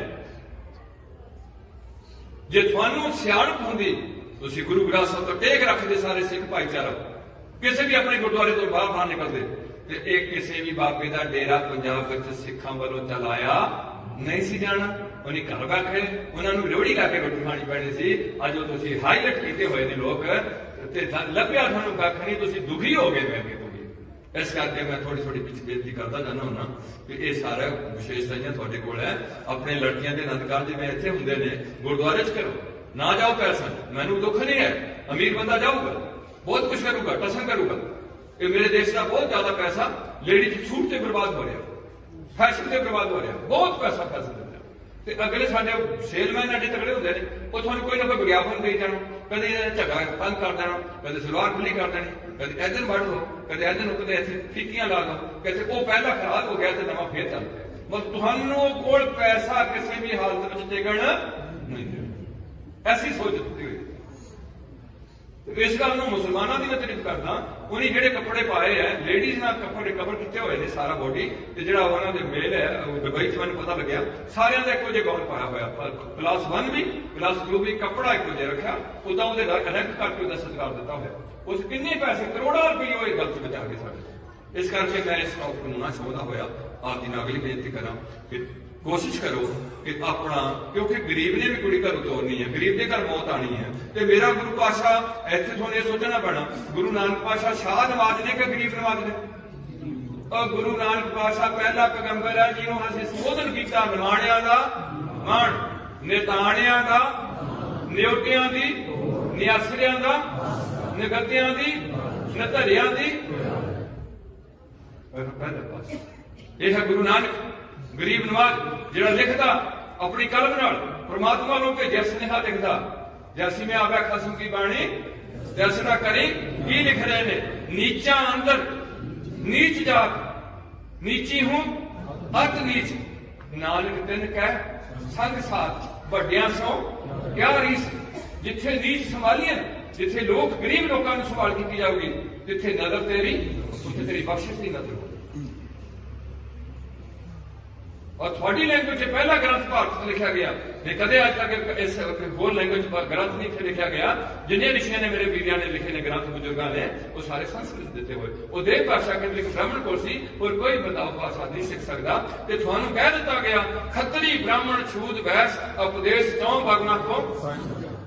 मंदिर का एक बूआ लगूगा, चढ़ते पासे रखा जाऊगा, मस्जिद का एक बूआ लगूगा, लहते पासे रखा जाऊगा, दरबार साहब के 4 बूहे होंगे, उत्तर दिशा में भी होगा, उत्तरों भी कोई आ जाए उन भी कोई पाबंदी नहीं, पूर्व तो आ जाए कोई पाबंदी नहीं, पश्चिम तो आए कोई पाबंदी नहीं, दक्षिण तो आए कोई भी पाबंदी नहीं। कोई उच्ची जात आ जाए, नीवी जात आ जाए, किसी को कोई पाबंदी नहीं। केवल 2 पाबंदियां, तुसी कोई भी बंदा मक्के च एंट्री नहीं ले सकता, हिंदुस्तानी सारे वर्ल्ड का बंदा गैर मुसलमान मक्के च अज तक एंट्री नहीं ले सकता। दक्षिण में हिंदू मंदिर में कोई भी शूद्र एंट्री नहीं ले सकता। ते इस गुरु नानक के दरबार च कोई भी बंदा एंट्री ले सकता। 2 शर्तां ने, सिर ढक्या होना चाहिए ते नशा कोई भी कोल नहीं होना चाहिए। ऐसा तुहाडे कोल सिद्धांत है, मैं दूर ना जावां। सो ज्यादा बेनती होंदी है गुरुद्वारियां विच चंगे ग्रंथी संग रखो, ਉਹਦੇ ਨਾਲ ਉਹਨਾਂ ਨੂੰ ਸਤਿਕਾਰ ਦਿਓ, ਉਹਨਾਂ ਦੀ ਪ੍ਰਮੋਟੇਸ਼ਨ ਦਿਓ, ਮੌਤ ਨੂੰ ਯਾਦ ਰੱਖੋ। ਇਹਦੇ ਨਾਲ ਆਪਣੇ ਬਜ਼ੁਰਗਾਂ ਦੇ ਕਾਰਨਾਮਿਆਂ ਨੂੰ ਮੱਦੇਨਜ਼ਰ ਰੱਖਦੇ ਹੋਇਆ ਤਰੱਕੀ ਵਾਲੇ ਪਾਸੇ ਵਧਣ ਦਾ ਯਤਨ ਕਰੀਏ। ਇਹ ਪੱਕੀ ਗੱਲ ਹੈ ਕਿ ਨਾ ਬੰਦਾ ਇੱਥੇ ਕੋਈ ਲੈ ਕੇ ਆਇਆ ਕਿ ਪਿਛਲੀ ਮੈਂ ਸਾਰੀ ਪ੍ਰਾਪਰਟੀ ਲੈ ਗਿਆ, ਕਿ ਉਹਦੀ ਪ੍ਰਾਪਰਟੀ ਦਾ ਹਿੱਸਾ ਜ਼ਰੂਰ ਬਣ ਗਿਆ, ਪਰ ਆਪਣੇ ਕੋਲ ਪਦਾਰਥ ਕੋਈ ਵੀ ਲੈ ਕੇ ਨਹੀਂ ਆਇਆ। ਤੇ ਜਦੋਂ ਇੱਥੋਂ ਗਿਆ ਤੇ ਨਾ ਗੱਡੀ, ਨਾ ਰੁਤਬਾ, ਨਾ ਬੱਚੇ, ਕੋਈ ਵੀ ਚੀਜ਼ ਨਹੀਂ ਲੈ ਕੇ ਗਿਆ। ਨੰਗਾ ਹੀ ਆਇਆ ਸੀ ਤੇ ਨੰਗਾ ਹੀ ਚਲੇ ਗਿਆ। ਚੰਗੇ ਮਾੜੇ ਕਰਮਾਂ ਦੀ ਪੰਡ ਬੰਨ ਕੇ ਮੈਮਰੀ ਚ ਲੈ ਗਿਆ। ਇਹ ਗੱਲ ਮੈਂ ਮੰਨਦਾ। ਜਗਿਆਈਆਂ ਬੁਰਿਆਈਆਂ ਬਾਚੇ ਧਰਮ ਕਹਿਣ ਤੋਂ ਭਾਵ ਜਿਵੇਂ ਇੱਥੇ ਸਮਾਗਮ ਹੋ ਰਿਹਾ, ਉਹਦੇ ਪਾਸੇ ਲੰਗਰ ਬਣਿਆ ਤੇ ਲੰਗਰ ਵਿੱਚ ਆਪ ਭੁੱਜੇ ਬਹਿ ਕੇ ਪ੍ਰਸ਼ਾਦੇ ਛਕੋ, ਨਾ ਡਿਜ਼ਾਈਨ ਬਦਲਦੇ ਜਾਓ। ਆਉਣ ਵਾਲੇ ਸਮੇਂ ਵਿੱਚ ਮੇਰੇ ਦੇਸ਼ ਵਿੱਚ ਆਰਥਿਕਤਾ ਬਹੁਤ ਥੱਲੇ ਡਿੱਗ ਚੁੱਕੀ ਹੈ, ਬਹੁਤ ਜ਼ਿਆਦਾ ਡਿੱਗਣ ਦੀ ਸੰਭਾਵਨਾ ਹੈ। ਦੂਸਰੀ, ਬਿਮਾਰੀ ਬਹੁਤ ਫੈਲਣੀ। ਮੇਰੀ ਸੋਚ ਹੈ, ਮੈਂ ਨਹੀਂ ਕਰ ਸਕਦਾ ਠੀਕ ਬੋਲਦਾ ਜਾਂ ਗਲਤ ਬੋਲਦਾ, ਸੋਚ ਹੈ, ਬਿਮਾਰੀ ਵੱਧ ਜਾਏ। ਤੀਸਰਾ, ਰੁਜ਼ਗਾਰ ਦੇ ਸਾਧਨ ਬਿਲਕੁਲ ਹੁਣ ਇੱਕ ਬੰਦੇ ਨੇ ਮੌਲ ਖੋਲ ਲਿਆ, ਉੱਥੇ 20 ਦੁਕਾਨਾਂ ਵਾਲਾ ਚੁੰਗਰ ਕੱਢਦਾ ਨਾ ਕਦੇ ਨਾ ਬੈਠੇ। ਇੱਕ ਨਾ ਫਰੂਟ ਦੀ ਦੁਕਾਨ ਸ਼ਹਿਰ ਚ ਪਾਈ ਹੈ, ਉਹਨੂੰ ਦੇਣਾ ਪੈ ਰਿਹਾ ਉੱਥੇ 4000 ਰੁਪਇਆ ਕਿਰਾਇਆ। ਤੇ ਉਹਨਾਂ ਲੋੜੀ ਤੇ ਇੱਥੇ ਲੱਗਿਆ, ਇੱਥੇ ਸੜਕ ਤੇ ਗੱਡੀ ਲਾ ਲਿਆ ਆਪਾਂ 3 ਵੀਲਰ, ਉੱਥੇ ਉਹਨੇ ਥੋੜੇ ਜਿਹੇ ਵੇਚ ਲਏ, ਉਹਦੇ ਨਾਲ ਥੋੜੇ ਸਸਤੇ ਵੇਚ ਦਿੱਤੇ, ਚੱਲ ਕੰਮ ਉਹਦਾ ਤਾਂ ਕੰਮ ਖੱਪਿਆ ਗਿਆ। ਹੁਣ ਉਹ ਕਿਤੇ ਮਤਲਬ ਅੱਗੇ ਤੋਂ ਅੱਗੇ ਜਿਹੜੀ ਸੋਚ ਹੈ ਉਹ ਸਾਨੂੰ ਅੱਜ ਅਗਾਂਹ ਵਧੂ ਸੋਚ ਰੱਖਣੀ ਚਾਹੀਦੀ ਹੈ। ਸਾਡਾ ਦੇਸ਼ ਕਿਵੇਂ ਤਰੱਕੀ ਕਰੂਗਾ, ਸਾਡਾ ਸਮਾਜ ਕਿਵੇਂ ਅੱਗੇ ਵਧੂਗਾ, ਸਾਡੇ ਬੱਚਿਆਂ ਦੇ ਭਵਿੱਖ ਵਿੱਚ ਇਹਨਾਂ ਨੂੰ ਕਿਵੇਂ ਨੌਕਰੀ ਮਿਲੂਗੀ, ਕਿਸ ਤਰੀਕੇ ਨਾਲ ਦੀ ਹਾਇਰ ਐਜੂਕੇਸ਼ਨ ਦੇਣੀ, ਸਾਰਾ ਕੁਝ ਸਮਝ ਪਿਆ। ਤਾਂ ਮੈਂ ਬੇਨਤੀ ਕਰਦਾ ਕਿ ਪੈਸਾ ਬਚਾਓ, ਚੰਗੇ ਥਾਂ ਤੇ ਜ਼ਰੂਰ ਲਾਓ। ਵੰਡ ਕੇ ਛਕਣਾ ਇਸ ਧਰਮ ਦਾ ਨਿਯਮ ਹੈ, ਦਸਵੰਧ ਕੱਢਣਾ ਸਾਡਾ ਨਿਯਮ ਹੈ। ਚੰਗੀ ਲੋੜ ਵਾਸਤੇ ਇਹ ਹੈਗੀ ਸੀ ਗੋਲਕ, ਇਹ ਇਸ ਗੁਰਦੁਆਰੇ ਚ ਸ਼ੁਰੂ ਹੋਈ ਸੀ। ਗੁਰੂ ਕੀ ਗੋਲਕ ਗਰੀਬ ਦਾ ਮੂੰਹ ਕਹਿਣ ਤੋਂ ਭਾਵ ਗੁਰੂ ਨਾਨਕ ਦੀ ਪਹਿਲੀ ਸੋਚ ਸੀ ਵੀ ਇਹਦੇ ਵਿੱਚ ਥੋੜਾ ਥੋੜਾ ਪੈਸਾ ਇਕੱਠਾ ਕਰੋ, ਲੋੜ ਬੰਦਿਆਂ ਦੀ ਉਹਦੇ ਤੋਂ ਜਿੰਨੀ ਹੋ ਸਕਦੀ ਕੁਛ ਨਾ ਕੁਛ ਮਦਦ। ਆਪਣੇ ਪਿੰਡ ਦੇ ਅਸੀਂ ਹੁਣ ਦਵਾਈ ਪਾਈ ਆ ਕਿ ਮੇਰਾ ਪਿੰਡ ਮੇਰਾ ਘਰ ਬਣਾਓ, ਮੇਰਾ ਪਿੰਡ ਮੇਰਾ ਦੇਸ਼ ਬਣਾਓ। ਉੱਥੇ ਪਿੰਡ ਦੇ ਗੁਰਦੁਆਰੇ ਵਿੱਚ ਸਾਰੇ ਸਿਸਟਮ ਕਰੋ, ਸਿੱਖ ਭਾਈਚਾਰਾ, ਹਿੰਦੂ ਵੀ ਆਣ, ਸਾਨੂੰ ਕੋਈ ਪਾਬੰਦੀ ਨਹੀਂ, ਕਿਸੇ ਨਾਲ ਸਾਡੇ ਕੋਈ ਵਿਤਕਰਾ ਨਹੀਂ ਹੈ, ਪਰ ਉਹਦੀਆਂ ਰੀਤਾਂ ਉਹਨੂੰ ਕਰਨੀਆਂ ਪੈਣੀਆਂ। ਉਹਨੂੰ ਵਿਆਹ ਏਦਾਂ ਜਾਂ ਏਦਾਂ ਕਰੂਗਾ, ਫਿਰ ਉਹ ਡਬਲ ਮਾਈਂਡਡ ਹੋਊਗਾ ਕਿ ਮੇਰੇ ਪਹਿਲੇ ਏਦਾਂ ਕੀਤਾ, ਹੁਣ ਮੈਂ ਕਿੱਦਾਂ ਕਰਾਂ। ਅਗਲੀ ਬੇਨਤੀ ਹੁੰਦੀ ਹੈ ਕਿ ਇੱਥੇ ਹੀ ਆਨੰਦ ਕਾਰਜ ਦੇ ਨਾਲ ਨਾਲ ਸਾਦੇ ਜੇ ਰਸਮਾਂ ਕਰੋ। ਇੱਕ ਸਿੱਖ ਰਹਿਤ ਮਰਿਆਦਾ ਆ ਜਿਹੜੀ ਅਸੀਂ ਅਕਾਲ ਤਖਤ ਪ੍ਰਿੰਟ ਹੋਈ ਦੀ ਹੈ, ਉਹ ਹਜੇ ਨਹੀਂ ਲਾਗੂ ਨਹੀਂ ਕੀਤੀ, ਕਰਨੀ ਚਾਹੀਦੀ ਸੀ। ਸਾਨੂੰ ਉਹਨੂੰ ਜ਼ਰੂਰ ਫੋਲੋ ਕਰ ਲੈਣਾ ਚਾਹੀਦਾ, ਕਿਉਂਕਿ ਸਾਨੂੰ ਜਦੋਂ ਵੀ ਅੰਮ੍ਰਿਤ ਛਕਾਇਆ ਜਾਂਦਾ ਉਹ ਸੀਲ ਸਿਧਾਂਤ ਵਿੱਚ ਅੰਮ੍ਰਿਤ ਛਕਾਇਆ ਜਾਂਦਾ, ਜਿਹਦੇ ਕਰਕੇ ਕੌਮ ਇਕੱਠੀ ਹੋ ਸਕੇ। ਉਹਦੇ ਵਿੱਚ ਬੜੀਆਂ ਸਾਦੀਆਂ ਗੱਲਾਂ ਲਿਖੀਆਂ ਹੋਈਆਂ ਨੇ।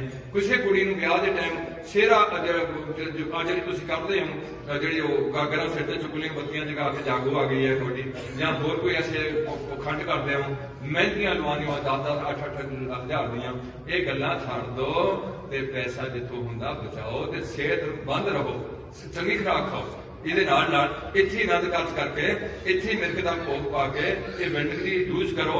ਇਹਦੇ ਨਾਲ ਨਾਲ ਇੱਥੋਂ ਦੀ ਸੌਂਡ ਯੂਜ਼ ਕਰੋ, ਇੱਥੋਂ ਦੇ ਬਸਾਈਆਂ ਯੂਜ਼ ਕਰੋ, ਇੱਥੋਂ ਦੇ ਬਰਤਨ। ਆਪਣੇ ਪਿੰਡ ਵਿੱਚ ਮੁੰਡਿਆਂ ਨੂੰ ਟ੍ਰੇਨ ਕਰੋ, ਜਿਹੜੇ ਮੁੰਡੇ ਖੁਦ ਲੰਗਰ ਤਿਆਰ ਕਰਨ ਮੇਰੇ ਪਿੰਡ ਦੇ, ਉਹ ਮੁੰਡਿਆਂ ਨੂੰ ਜਿਹੜਾ ਕਿਸੇ ਬਾਹਰਲੇ ਬੰਦੇ ਨੂੰ ਜਿਹੜਾ ਬੀੜੀਆਂ ਵਾਲੇ ਨੂੰ ਅਸੀਂ ਦੇਣਾ ਪੈਸਾ, ਜਪਦੇ ਵਾਲੇ ਨੂੰ ਪੈਸੇ ਦੇਣੇ ਹੈ, ਉਹ ਆਪਣੇ ਪਿੰਡ ਦੇ ਮੁੰਡਿਆਂ ਨੂੰ ਹੀ ਪੈਸੇ ਦੇ ਦਿਓ। ਉਹ ਬੜੀ ਸੋਚ ਨਾਲ ਲੰਗਰ ਤਿਆਰ ਕਰ, ਫਿਰ ਤੁਹਾਡੀਆਂ ਪੰਕਤਾਂ ਲਾ ਕੇ ਗੁਰਦੁਆਰੇ ਤੁਹਾਨੂੰ ਛਕਾਇਆ ਕਰਨ, ਅਰਦਾਸ ਕਰਕੇ ਲੰਗਰ ਖੋਲਣਾ, ਤੇ ਲੰਗਰ ਤੋਂ ਬਾਅਦ ਛਕਣ ਤੋਂ ਬਾਅਦ ਫੇਰ ਇੱਕ ਗੁਰੂ ਚਰਨਾਂ 'ਚ ਅਰਦਾਸ ਕਰਨੀ। ਇਹ ਸਾਡੇ ਵਿਧਾਨ ਨੇ।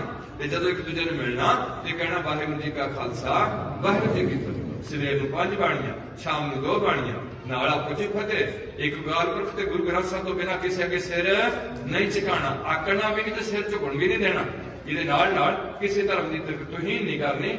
ਤੇ ਜਿਹੜੇ ਬਾਕੀ ਸਾਡੇ ਸਿਧਾਂਤ ਨੇ, 4 ਵਜਨ ਕਰਿਆ ਤਾਂ 5 ਕਕਾਰੀ ਗਏ, ਅੱਜ ਅਸੀਂ 60 ਬੰਦੇ ਦੇ ਖੜੇ ਹੋ ਗਏ ਤੇ ਇੱਥੇ ਸਾਰਾ ਸਿਸਟਮ ਬਦਲ ਜਾਊਗਾ। 60 ਬੰਦੇ ਪੰਜਾਬ ਦੇ ਮੈਨਾਂ ਨਸ਼ਾ ਛੱਡ ਦੇਣ ਤੇ ਆਪੇ ਜਿਹੜਾ ਠੇਕੇ ਵਾਲਿਆਂ ਨੂੰ ਅਕਲ ਆ ਜਾਣੀ ਹੈ, ਸਰਕਾਰ ਨੂੰ ਵੀ ਅਕਲ ਆ ਜਾਊਗੀ।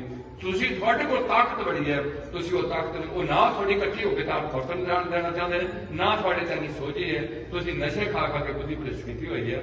ਇਹ ਗੱਲ ਤੋਂ ਥੋੜਾ ਉੱਪਰ ਉੱਠੋ ਕਿ ਨਵਾਂ ਸਮਾਜ ਦੀ ਸਿਰਜਣਾ ਹੋਏ।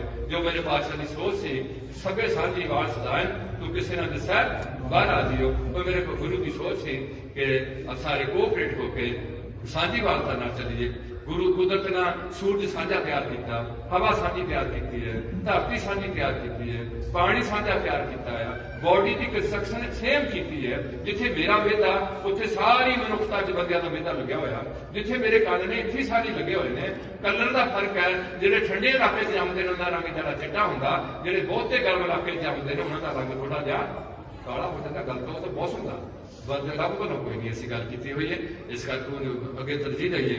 ਹੁਣ ਥੋੜਾ ਜਿਹਾ ਜਥੇਬੰਦੀ ਵੱਲੋਂ ਭਾਈ ਨਿੰਦਰ ਸਿੰਘ ਵੀਰ ਜੀ ਦੇ ਬੇਟਿਆਂ ਨੂੰ ਮੇਰੇ ਕੋਲ ਸਨਮਾਨਿਤ ਕਰਨਾ ਹੈ ਤੇ ਉਹ ਬੇਸ਼ੱਕ 2 ਸਰੀਰ ਉੱਠ ਕੇ 2 ਬੇਟੇ ਉੱਠਣ।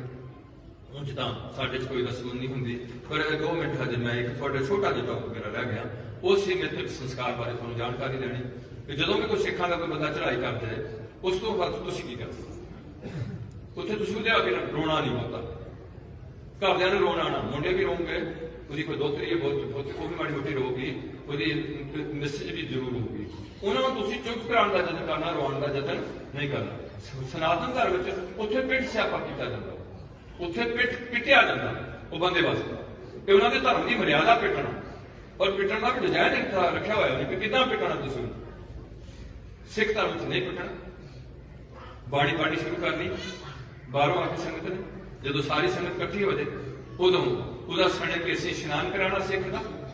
ਕੇਸੀ ਇਸ਼ਨਾਨ ਕਰਾ ਕੇ ਉਹਨੂੰ ਜੋ ਪੰਥਕ ਹੁਕਮ ਹੈ ਉਹ ਸਾਫ਼ ਸੁਥਰੇ ਵਸਤਰ ਦੇਣੇ, ਵਸਤਰ ਲਾ ਕੇ ਉਹਦੇ ਨਾਲ ਕੜਾ ਕੰਗਾ ਕਿਰਪਾਨ ਕਛਹਿਰਾ ਗੁਰੂ ਦਾ ਬਖਸ਼ਿਆ ਕਿ ਸਾਡੀ ਆਇਡੈਂਟੀਫਿਕੇਸ਼ਨ ਹੈ ਉਹ ਵੀ ਉਸ ਤਰੀਕੇ ਨਾਲ ਜੋੜਨੀ। ਤੇ ਉਸ ਤੋਂ ਬਾਅਦ ਉਹਦੀ ਅਰਦਾਸ ਕਰਕੇ ਉਹਨੂੰ ਅਰਥੀ ਤੇ ਪਾ ਲੈਣਾ।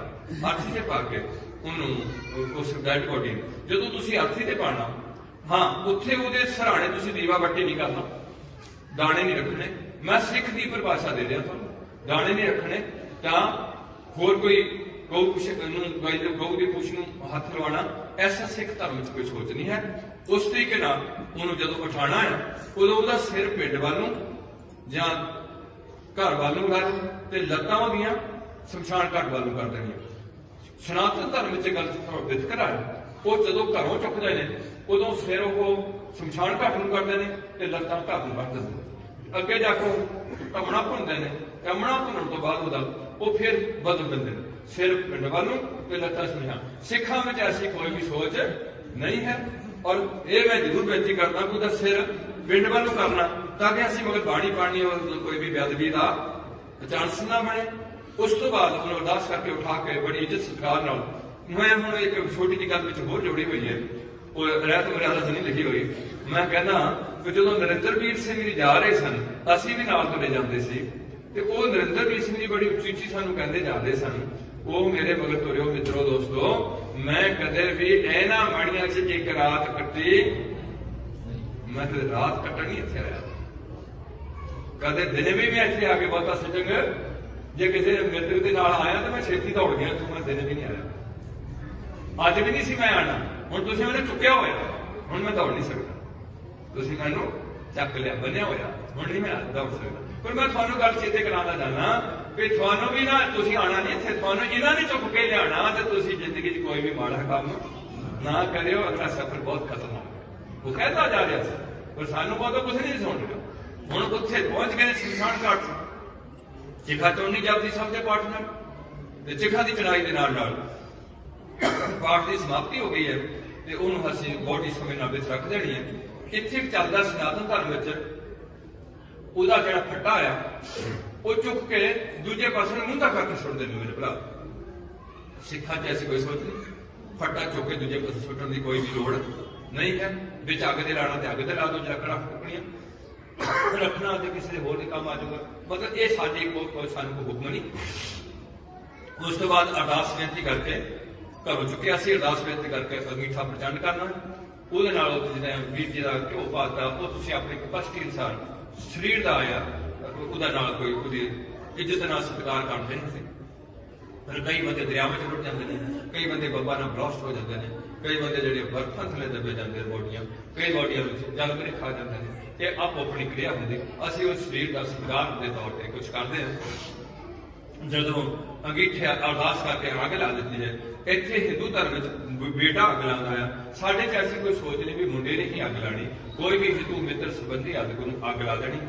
ਜੇ ਅੱਗ ਲਾਉਣ ਤੋਂ ਬਾਅਦ ਫਿਰ ਅਸੀਂ ਉੱਥੇ ਥੋੜੀ ਦੇਰ ਸਿਟਿੰਗ ਲੈਣੀ ਹੈ ਜਾਂ ਗੁਰੂ ਗੁਰੂ ਕਰਨਾ ਹੈ। ਜਦੋਂ ਅੰਗੀਠਾ ਸਹੀ ਦੇ ਉੱਥੇ ਕਪਾਲ ਕਿਰਿਆ ਕਰਨ ਨੂੰ ਲੰਮੀ ਜੀ ਡਾਂਗ ਨਹੀਂ ਸਿੱਖਾਂ ਨੇ ਰੱਖਣੀ। ਹਿੰਦੂ ਧਰਮ ਵਿੱਚ ਕਪਾਲ ਕਿਰਿਆ ਚੱਲਦੀ ਹੈ, ਸਿੱਖ ਧਰਮ ਵਿੱਚ ਕਪਾਲ ਕਿਰਿਆ ਦੀ ਕੋਈ ਵੀ ਪਾਬੰਦੀ ਨਹੀਂ ਹੈ। ਭਾਵ ਉਹਦੇ ਸਿਰ ਵਿੱਚ ਜਦੋਂ ਅੱਗ ਲੱਗੀ ਹੁੰਦੀ ਹੈ ਉਹਦਾ ਖੋਪੜ ਸੜਦਾ ਘਟਦਾ, ਉਹਦੇ ਵਿੱਚ ਫਿਰ ਡੰਡਾ ਮਾਰਦੇ ਨੇ, 7 ਵਾਰ ਮਾਰਦੇ ਨੇ। ਸਿੱਖਾਂ 'ਚ ਐਸੀ ਕੋਈ ਪਾਬੰਦੀ ਨਹੀਂ ਹੈ। ਹੁਣ ਤਾਂ ਸਾਡੇ ਕੋਲ ਇਲੈਕਟ੍ਰੀਸਿਟੀ ਆ ਗਿਆ ਸਿਸਟਮ, ਵੀ ਏਦਾਂ ਬਾਹਰਲੀਆਂ ਕੰਟਰੀਆਂ 'ਚ ਇੱਕ ਐਡਾ ਬਕਸਾ ਹੈ, ਉਹਦੇ 'ਚ ਡੈਡ ਬੋਡੀ ਰੱਖਣੀ ਹੈ, ਉਹਨੇ ਏਦਾਂ ਧੱਕ ਦੇਣੀ ਹੈ ਤੇ ਮੁੰਡੇ ਨੂੰ ਕਹਿਣਾ ਦੱਬ ਦੇ ਸੋਚ, ਉਹਨਾਂ ਸੋਚ ਦੱਬਣਾ ਤੇ ਮੇਰਾ ਖਿਆਲ 3 ਮਿੰਟ ਨਹੀਂ ਲੱਗਦੇ ਉਹਦੀ ਸਵਾਹ ਨਹੀਂ ਬਣ ਕੇ ਵਾਪਸ ਆ ਜਾਏ। ਨਾ ਕਪਾਲ ਕਰਿਆ, ਨਾ ਉਹਦੇ ਤਨਣੀਆਂ ਰੱਖਣੀਆਂ, ਨਾ ਉਹਦੇ 'ਚ ਘਿਓ ਪਾਇਆ ਤੇ ਉਹ ਐਸੀ ਕੋਈ ਫਿਰਿਆ। ਮੇਰਾ ਮਤਲਬ ਵੀ ਸਾਡੇ 'ਚ ਕਪਾਲ ਕਿਰਿਆ ਨਹੀਂ ਹੈ। ਜਦੋਂ ਅੰਗੀਠਾ ਪ੍ਰਚੰਡ ਹੋ ਗਿਆ ਫਿਰ ਉੱਥੇ 16 ਸ਼ਬਦ ਦਾ ਜਾਪ, ਉਹਦੀ ਅਰਦਾਸ ਕਰਕੇ ਬਾਅਦ ਸਾਰੀ ਸੰਗਤ ਨੇ ਉਸੇ ਟਾਈਮ ਸੰਗਤ ਵਿੱਚ ਅਨਾਉਂਸ ਕਰ ਦੇਣਾ ਵੀ ਭਾਈ ਪਿਆਰਿਓ, ਨਰਿੰਦਰ ਵੀਰ ਦਾ ਚੌਥਾ ਨਹੀਂ ਹੋਣਾ। ਚੌਥਾ ਹੁੰਦਾ ਹਿੰਦੂ ਵਿਗਿਆਨ ਦਾ, ਸਾਡਾ ਹੁੰਦਾ ਅੰਗੀਠੇ ਦੀ ਸਫਾਈ। ਅੰਗੀਠੇ ਦੀ ਸਫਾਈ ਦਾ ਮਤਲਬ ਹੁੰਦਾ ਜਦੋਂ ਵੀ ਡੈਡ ਬੋਡੀ ਦਾ ਪੂਰਾ ਸੰਪੂਰਨ ਸੰਸਕਾਰ ਹੋ ਗਿਆ ਤੇ ਉੱਥੋਂ ਦੀ ਅੱਗ ਠੰਡੀ ਹੋ ਗਈ ਹੈ ਜਾਂ ਅੱਜ ਹੋ ਗਈ ਹੈ, ਕੱਲ ਨੂੰ ਹੋ ਗਈ ਹੈ, ਉਦੋਂ ਅਸੀਂ ਉਹ ਸਾਰੇ ਰਿਸ਼ਤੇਦਾਰਾਂ ਨੂੰ ਕਹਿਣਾ, ਕਿਉਂਕਿ ਰਿਸ਼ਤੇਦਾਰ ਵੀ ਇਕੱਠੇ ਹੁੰਦੇ ਨੇ ਚੌਥੇ ਦੇ, ਵੀ ਤੁਸੀਂ ਹੁਣ ਨਾ ਆਇਓ, ਬੜੇ ਐਕਸੀਡੈਂਟਲੀ ਖਤਰੇ ਹੋ ਜਾਂਦੇ, ਕਾਫੀ ਹੋ ਜਾਂਦਾ। ਹੁਣ ਅਸੀਂ ਇੰਨਾ ਕੰਮ ਕਰਾਂਗੇ, ਤੁਸੀਂ ਹੁਣ ਨਾ ਆਇਓ। ਉਹਦਾ ਸਾਰਾ ਵਿੱਚੇ ਅਸਥੀਆਂ, ਵਿੱਚੇ ਉਹਦੀ ਰਾਖ ਇਕੱਠੀ ਕਰਨੀ ਹੈ, ਸਫਾਈ ਕਰਨੀ ਸੀ ਜਿੱਥੇ ਉਹਦਾ ਸੰਸਕਾਰ ਕੀਤਾ। ਹੋਰ ਕੋਈ ਡੈਡ ਬॉडी आ रही है उन्हें भी करना पैना। हिंदू दे कपड़ा पा के रखणगे 4 दिन तक ਜਾਂ किन्ने दिन तक मैं उस दिन छेड़ना। मेरा कहण तो सिख धर्म नाल गल है कि तुसीं उहनूं की करना, वो सारा इकट्ठा करके बोरे च पा के किसी भी भरे दरिया च या किसी नहर च पा देना। डूंगे पानी च पा सकते हो, शमशान घाट दब सकते हो, अपनी पैड़ी च दब सकते हो। जे अंगीठा दफनाना आ तो ਉਹਦੇ ਤੇ ਮੜੀ ਨਹੀਂ ਤਿਆਰ ਕਰਨੀ, ਤੇ ਜੇ ਪਾਣੀ ਚ ਪ੍ਰਵਾਹ ਕਰ ਦਿੱਤਾ ਪਾਣੀ। ਇਹ ਹੋ ਗਿਆ ਅੰਗੀਠੇ ਦੀ ਸਫਾਈ। ਤੇ ਤੁਸੀਂ ਮੋੜਵੀਂ ਮਕਾਨ ਨਹੀਂ ਆਣੀ ਹੈ, ਉਹਦੇ ਨਾਂ ਦਾ ਪਾਠ ਦੇਣਾ ਹੋ ਸਕੇ ਕਰਨਾ। ਉਹਦੇ ਨੂੰ ਪਾਠ ਸ਼ੁਰੂ ਕਰ ਦਿੱਤਾ, 10ਵੇਂ ਦਿਨ ਦਾ ਭੋਗ ਪਾਣਾ। ਕੋਈ ਬਹੁਤ ਹੀ ਜ਼ਰੂਰੀ ਦਾ ਕੰਮ ਪੈ ਜਾਏ, ਕੁਦਰਤ ਦੇ ਨਿਯਮਾਂ 'ਚ ਕੋਈ ਪਤਾ ਨਹੀਂ ਲੱਗਦਾ ਕਿ ਕਿੱਦਾਂ ਦਾ ਸਮਾਂ ਘੜੀ ਨੂੰ ਆ ਜਾਣਾ, ਤੁਸੀਂ ਥੋੜਾ ਬਹੁਤ ਨੂੰ ਇੱਕ ਅੱਧਾ ਦਿਨ ਅੱਗੇ ਪਿੱਛੇ ਵੀ ਕਰ ਸਕਦੇ ਹਾਂ। ਪਾਬੰਦੀ ਨਹੀਂ। ਪਹੁੰਚਾ ਸੀ ਦੁਸਹਿਰਾ ਮਨਾਣੇ, 10ਵੇਂ ਦਿਨ ਉਹਦਾ ਜਿਵੇਂ ਅੱਜ ਭੋਗ ਪਾਇਆ, ਅੰਤਮ ਅਰਦਾਸ ਵਿੱਚ ਸਾਰੀ ਸੰਗਤ ਨੂੰ ਕਹਿਣਾ ਕਿ ਵੱਧ ਤੋਂ ਵੱਧ ਸੰਗਤ ਜੁੜ ਕੇ ਉਹਦੀ ਅਰਦਾਸ ਦੀ ਸ਼ਮੂਲੀਅਤ ਲੈਣੀ ਹੈ, ਤਾਂ ਕਿ ਅਸੀਂ ਗੁਰੂ ਦੇ ਪੰਥ ਦੀ ਜੋ ਹੁਕਮ ਦੀ ਸਹੀ ਤਰੀਕੇ ਨਾਲ ਪਾਲਣਾ ਕਰਦੇ ਹੋਏ ਅੱਗੇ ਵਧੀਏ। ਤੇ ਇਹ ਤੋਂ ਬਾਅਦ ਉਹਦੇ ਨਾਂ ਦਾ ਭਰੀਣਾ ਕਰਨਾ ਜਾਂ ਚਵਰੀ ਕਰਨੀ, ਮੈਂ ਇਹ ਚੱਲ ਤੋਂ ਥੋੜਾ ਮੇਰੇ ਬੱਚਿਆਂ ਦਾ, ਜਾਂ ਉਸ ਦਿਨ ਉਹਨੂੰ ਭਾਂਡੇ ਦੇਣੇ, ਜਾਂ ਉਹਨੂੰ ਕੱਪੜੇ ਦੇਣੇ, ਜੁੱਤੀ ਦੇਣੀ, ਬੈਟਰੀ ਦੇਣੀ, ਮੋਟਰਸਾਈਕਲ ਵੀ ਬਦਲ ਦੇਣਾ, ਏਸੀ ਵੀ ਦੇਣਾ, ਜਾਂ ਕਮਰਾ ਵੀ ਦੇਣਾ। ਮੈਨੂੰ ਨਹੀਂ ਪਤਾ ਕੀ ਰਾਹ ਦੇਣਾ, ਕਿ ਕਿੱਥੋਂ ਆਈ ਇਹ ਗੱਲ ਸਾਰੀ। ਸਾਡੇ ਤੇ ਐਸੀ ਕੋਈ ਸੋਚ ਨਹੀਂ ਹੈ। ਜਿਹਦੇ ਜੀ ਜੋ ਤੁਸੀਂ ਕਰਨਾ ਕਿਸੇ ਨੂੰ ਦਾਨ ਪੁੰਨ ਕਰੋ, ਮੈਂ ਉਹਦੇ 'ਚ ਕੋਈ ਅਨੁਵਾਦ ਨਹੀਂ ਕਰਦਾ। ਪਰ ਉਹ ਤੋਂ ਬਾਅਦ ਬੋਡੀ ਨੂੰ ਇਹਨਾਂ ਚੀਜ਼ਾਂ ਦੀ ਲੋੜ ਨਹੀਂ ਰਹਿੰਦੀ ਜਿਹੜੀਆਂ ਇੱਥੇ ਬੋਡੀ ਨਾਲ ਜੁੜੀਆਂ ਹੋਈਆਂ ਚੀਜ਼ਾਂ ਨੇ। ਅਸੀਂ ਉਹਦੇ ਨਾਂ ਦਾ ਸਿਰਫ ਪਾਠ ਪੜ੍ਹਦੇ ਹਾਂ, ਉਹਦੇ ਨਾਂ ਦੀ ਅਰਦਾਸ ਕਰਦੇ ਹਾਂ, ਕੀਰਤਨ ਕਰਦੇ ਹਾਂ। ਇਹ ਸਾਨੂੰ ਗੁਰੂ ਦੇ ਹੁਕਮ ਨੇ। ਸੋ ਉਹ ਪ੍ਰਕਿਰਿਆ ਤਕਰੀਬਨ ਸਾਰੀ ਹੋ ਚੁੱਕੀ ਹੈ। ਹੁਣ ਕੇਵਲ ਇੱਕ ਅਰਦਾਸ ਰਹਿ ਗਈ ਹੈ। ਗੁਰੂ ਦਾ ਲੰਗਰ ਚੱਲਣਾ ਆਇਆ, ਦੇਖਭਾਲ ਦੇ ਲੰਗਰ ਚੱਲ ਰਿਹਾ ਮੇਰੇ ਨਾਲ। ਲੰਗਰ ਕਾਫੀ ਸਮੇਂ ਤੋਂ ਚੱਲ ਰਿਹਾ। ਲੋੜ ਬੰਦੇ ਲੰਗਰ ਛਕ ਛਕ ਕੇ ਆਪਣੇ ਭਾਈ ਦੂਰ ਦੇ, ਜਿਵੇਂ ਕੁਝ ਲੁਧਿਆਣੇ ਦੇ ਮੇਰੇ ਭਰਾ ਆਏ ਨੇ, ਉਹਨੇ ਵੀਰ ਜੀ ਦੇ ਰਿਸ਼ਤੇਦਾਰ ਨੇ, ਤੇ ਜੇ ਕਿਸੇ ਨਾਲ ਸਿਟਿੰਗ ਲਾਣੀ, ਕਿਉਂਕਿ ਅੱਜ ਕੱਲ੍ਹ ਸ਼ਹਿਰ ਵਿੱਚ ਰਿਹਾਇਸ਼ ਦਾ ਵੀ ਬੜਾ ਔਖਾ ਹੋ ਜਾਂਦਾ, ਤੇ ਉਹ ਆਪਣਾ ਲੰਗਰ ਛਕ ਕੇ ਜਾ ਸਕਦੇ ਨੇ। ਅਰਦਾਸ ਹੋਣੀ ਹੈ ਤੇ ਉਦੋਂ ਪਹਿਲਾਂ ਜਿਹੜੇ ਉਹਨਾਂ ਦੀ ਸਨਮਾਨਤ ਦੇ ਤੌਰ ਤੇ ਜਥੇਬੰਦੀ ਵੱਲੋਂ ਉਹ 2-4 ਸਿੱਖ ਉੱਠ ਕੇ ਉਹਨਾਂ ਦੀ ਜੇ ਵਿਸ਼ੇਸ਼ ਵਾਸਤਾ ਕੁਝ ਕੀਤਾ ਜਾਂ ਗੁਰੀਟੇ ਵਾਸਤਾ ਕੀਤਾ, ਉਹ ਜ਼ਰੂਰ ਖੜੇ ਹੋਣ। ਪਰ ਇਹ ਸਾਨੂੰ ਪਾਬੰਦੀ ਨਹੀਂ ਹੈ। ਰਹਿਤ ਮਰਿਆਦਾ ਵਿੱਚ ਐਸੀ ਕੋਈ ਸੋਚ ਨਹੀਂ ਹੈ। ਅਰਦਾਸ ਹੋ ਲੈਣ ਨੂੰ, ਹੁਕਮਨਾਮਾ ਹੋ ਲੈਣ ਨੂੰ, ਏਦਾਂ ਕਰਕੇ ਹੋਣੇ ਬੰਦੇ ਕਾਂ ਇਹ ਜਿਹੜੇ ਮਰ ਕੇ ਨਿਕਲਦੇ ਨਹੀਂ ਆਏ ਇੱਥੇ। ਜਿਹੜਾ ਅਨਮੈਰਿਡ ਕੁੜੀ ਤੇ ਮੁੰਡਾ ਮਰਦਾ, ਉਹਦੇ ਮਸਾਨ ਟਿਕਾ ਲੈਂਦੇ ਨੇ। ਤਾਂਤਰਿਕ ਵਿਦਿਆ ਇੱਥੇ, ਜੋਤਿਸ਼ ਵਿਦਿਆ ਇੱਥੇ, ਹਾਈਪਨੋਟਾਈਜ਼ ਵਿਦਿਆ ਇੱਥੇ, ਮੈਸਮਰਿਜ਼ਮ ਵਿਦਿਆ ਇੱਥੇ, ਫਿਜ਼ਿਕਸ ਇੱਥੇ, ਮੈਥ ਇੱਥੇ, ਜੰਤਰ ਮੰਤਰਾਂ ਦੀ, ਜਾਦੂਆਂ ਦੀ ਵਿਦਿਆ ਇਸ ਧਰਤੀ ਤੇ ਪਈ ਹੈ। ਇਹ ਸਭ ਕੁਛ ਹੈ ਜੋ ਮੈਂ ਤੁਹਾਨੂੰ ਦੱਸਿਆ। ਤੇ ਸਭ ਤੋਂ ਉੱਚੀ ਵਿਦਿਆ ਇੱਥੇ ਹੈਗੀ ਹੈ ਧਰਮ ਗ੍ਰੰਥ ਆਦਿ ਦੇ ਆਤਮਿਕ ਵਿਦਿਆ। ਇਹ ਸਭ ਤੋਂ ਉੱਚੀ ਜਿਹੜੀ ਬੰਦੇ ਨੂੰ ਰੱਬ ਦਾ ਰੂਪ ਬਣਾਉਂਦੀ, ਉਹ ਚੀਜ਼ਾਂ ਸਾਡੇ ਘੱਟ ਹੁੰਦੀਆਂ ਨੇ। ਇਹ ਚੀਜ਼ਾਂ ਚਿਪੜ ਜਾਂਦੀਆਂ ਨੇ। ਐਸੇ ਮੈਂ ਦੇਖਿਆ ਕਈ ਕੋਟ अंतकाल जो लड़के सिमर है ऐसी चिंता में जब मरा, जब दूजे पास अंतकाल जो मंदिर सिमर है ऐसी चिंता में जब मरा, प्रेत जौन बल है जो ना करो। सो गुरु पातशाह रहमत कर हुण वीर जी नाल अपने वीरां नूं 2 दिन लैके ਉਹਦਾ ਪ੍ਰਕਿਰਿਆ ਕਰਨਗੇ। ਬੇਟੇ ਜਿਹੜੇ ਦੋਏ ਨੇ ਉਹ ਦੋਵਾਂ ਦਾ ਕਿੰਨਾ ਦੋਏ ਸੁਰਪਾਉ ਲੈਣਾ ਕਰੀਏ ਜਥੇਬੰਦੀ ਵੱਲੋਂ। ਅਸੀਂ ਉਹਨਾਂ ਦਾ ਕੋਈ ਦੇਣ ਨਹੀਂ ਦੇ ਸਕਦੇ, ਨਾ ਮਨੁੱਖਤਾ ਦੇ ਸਕਦੀ ਹੈ। ਉਹ ਗੁਰੂ ਪਾਤਸ਼ਾਹ ਨਾਲ ਜੁੜੀ ਗੱਲ ਹੈ।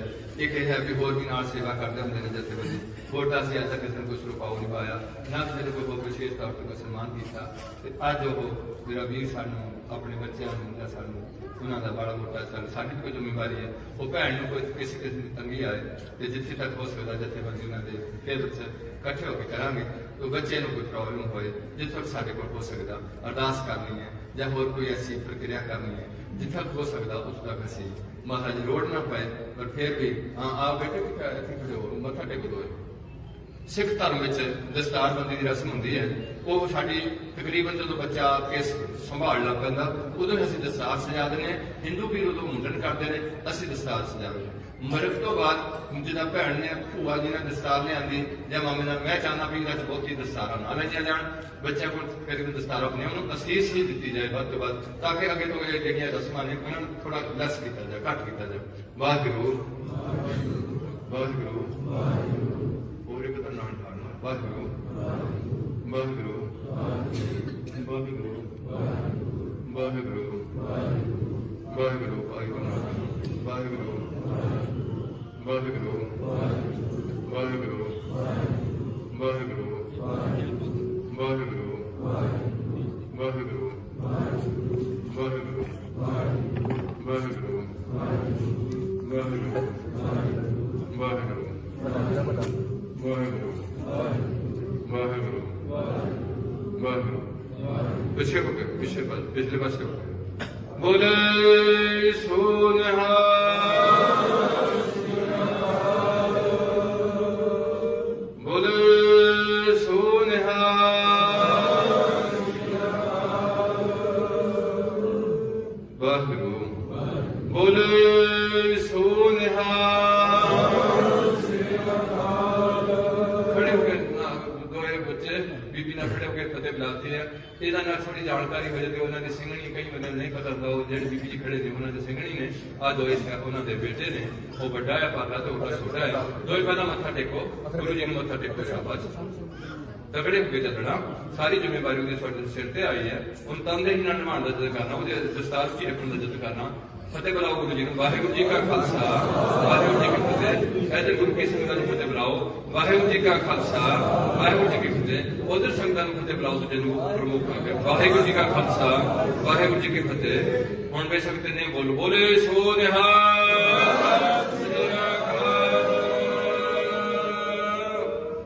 ਫਿਰ ਬੋਲੋ ਵਾਹਿਗੁਰੂ ਜੀ ਕਾ ਖਾਲਸਾ ਵਾਹਿਗੁਰੂ ਜੀ। ਦੁਜਿਆਂਗੇ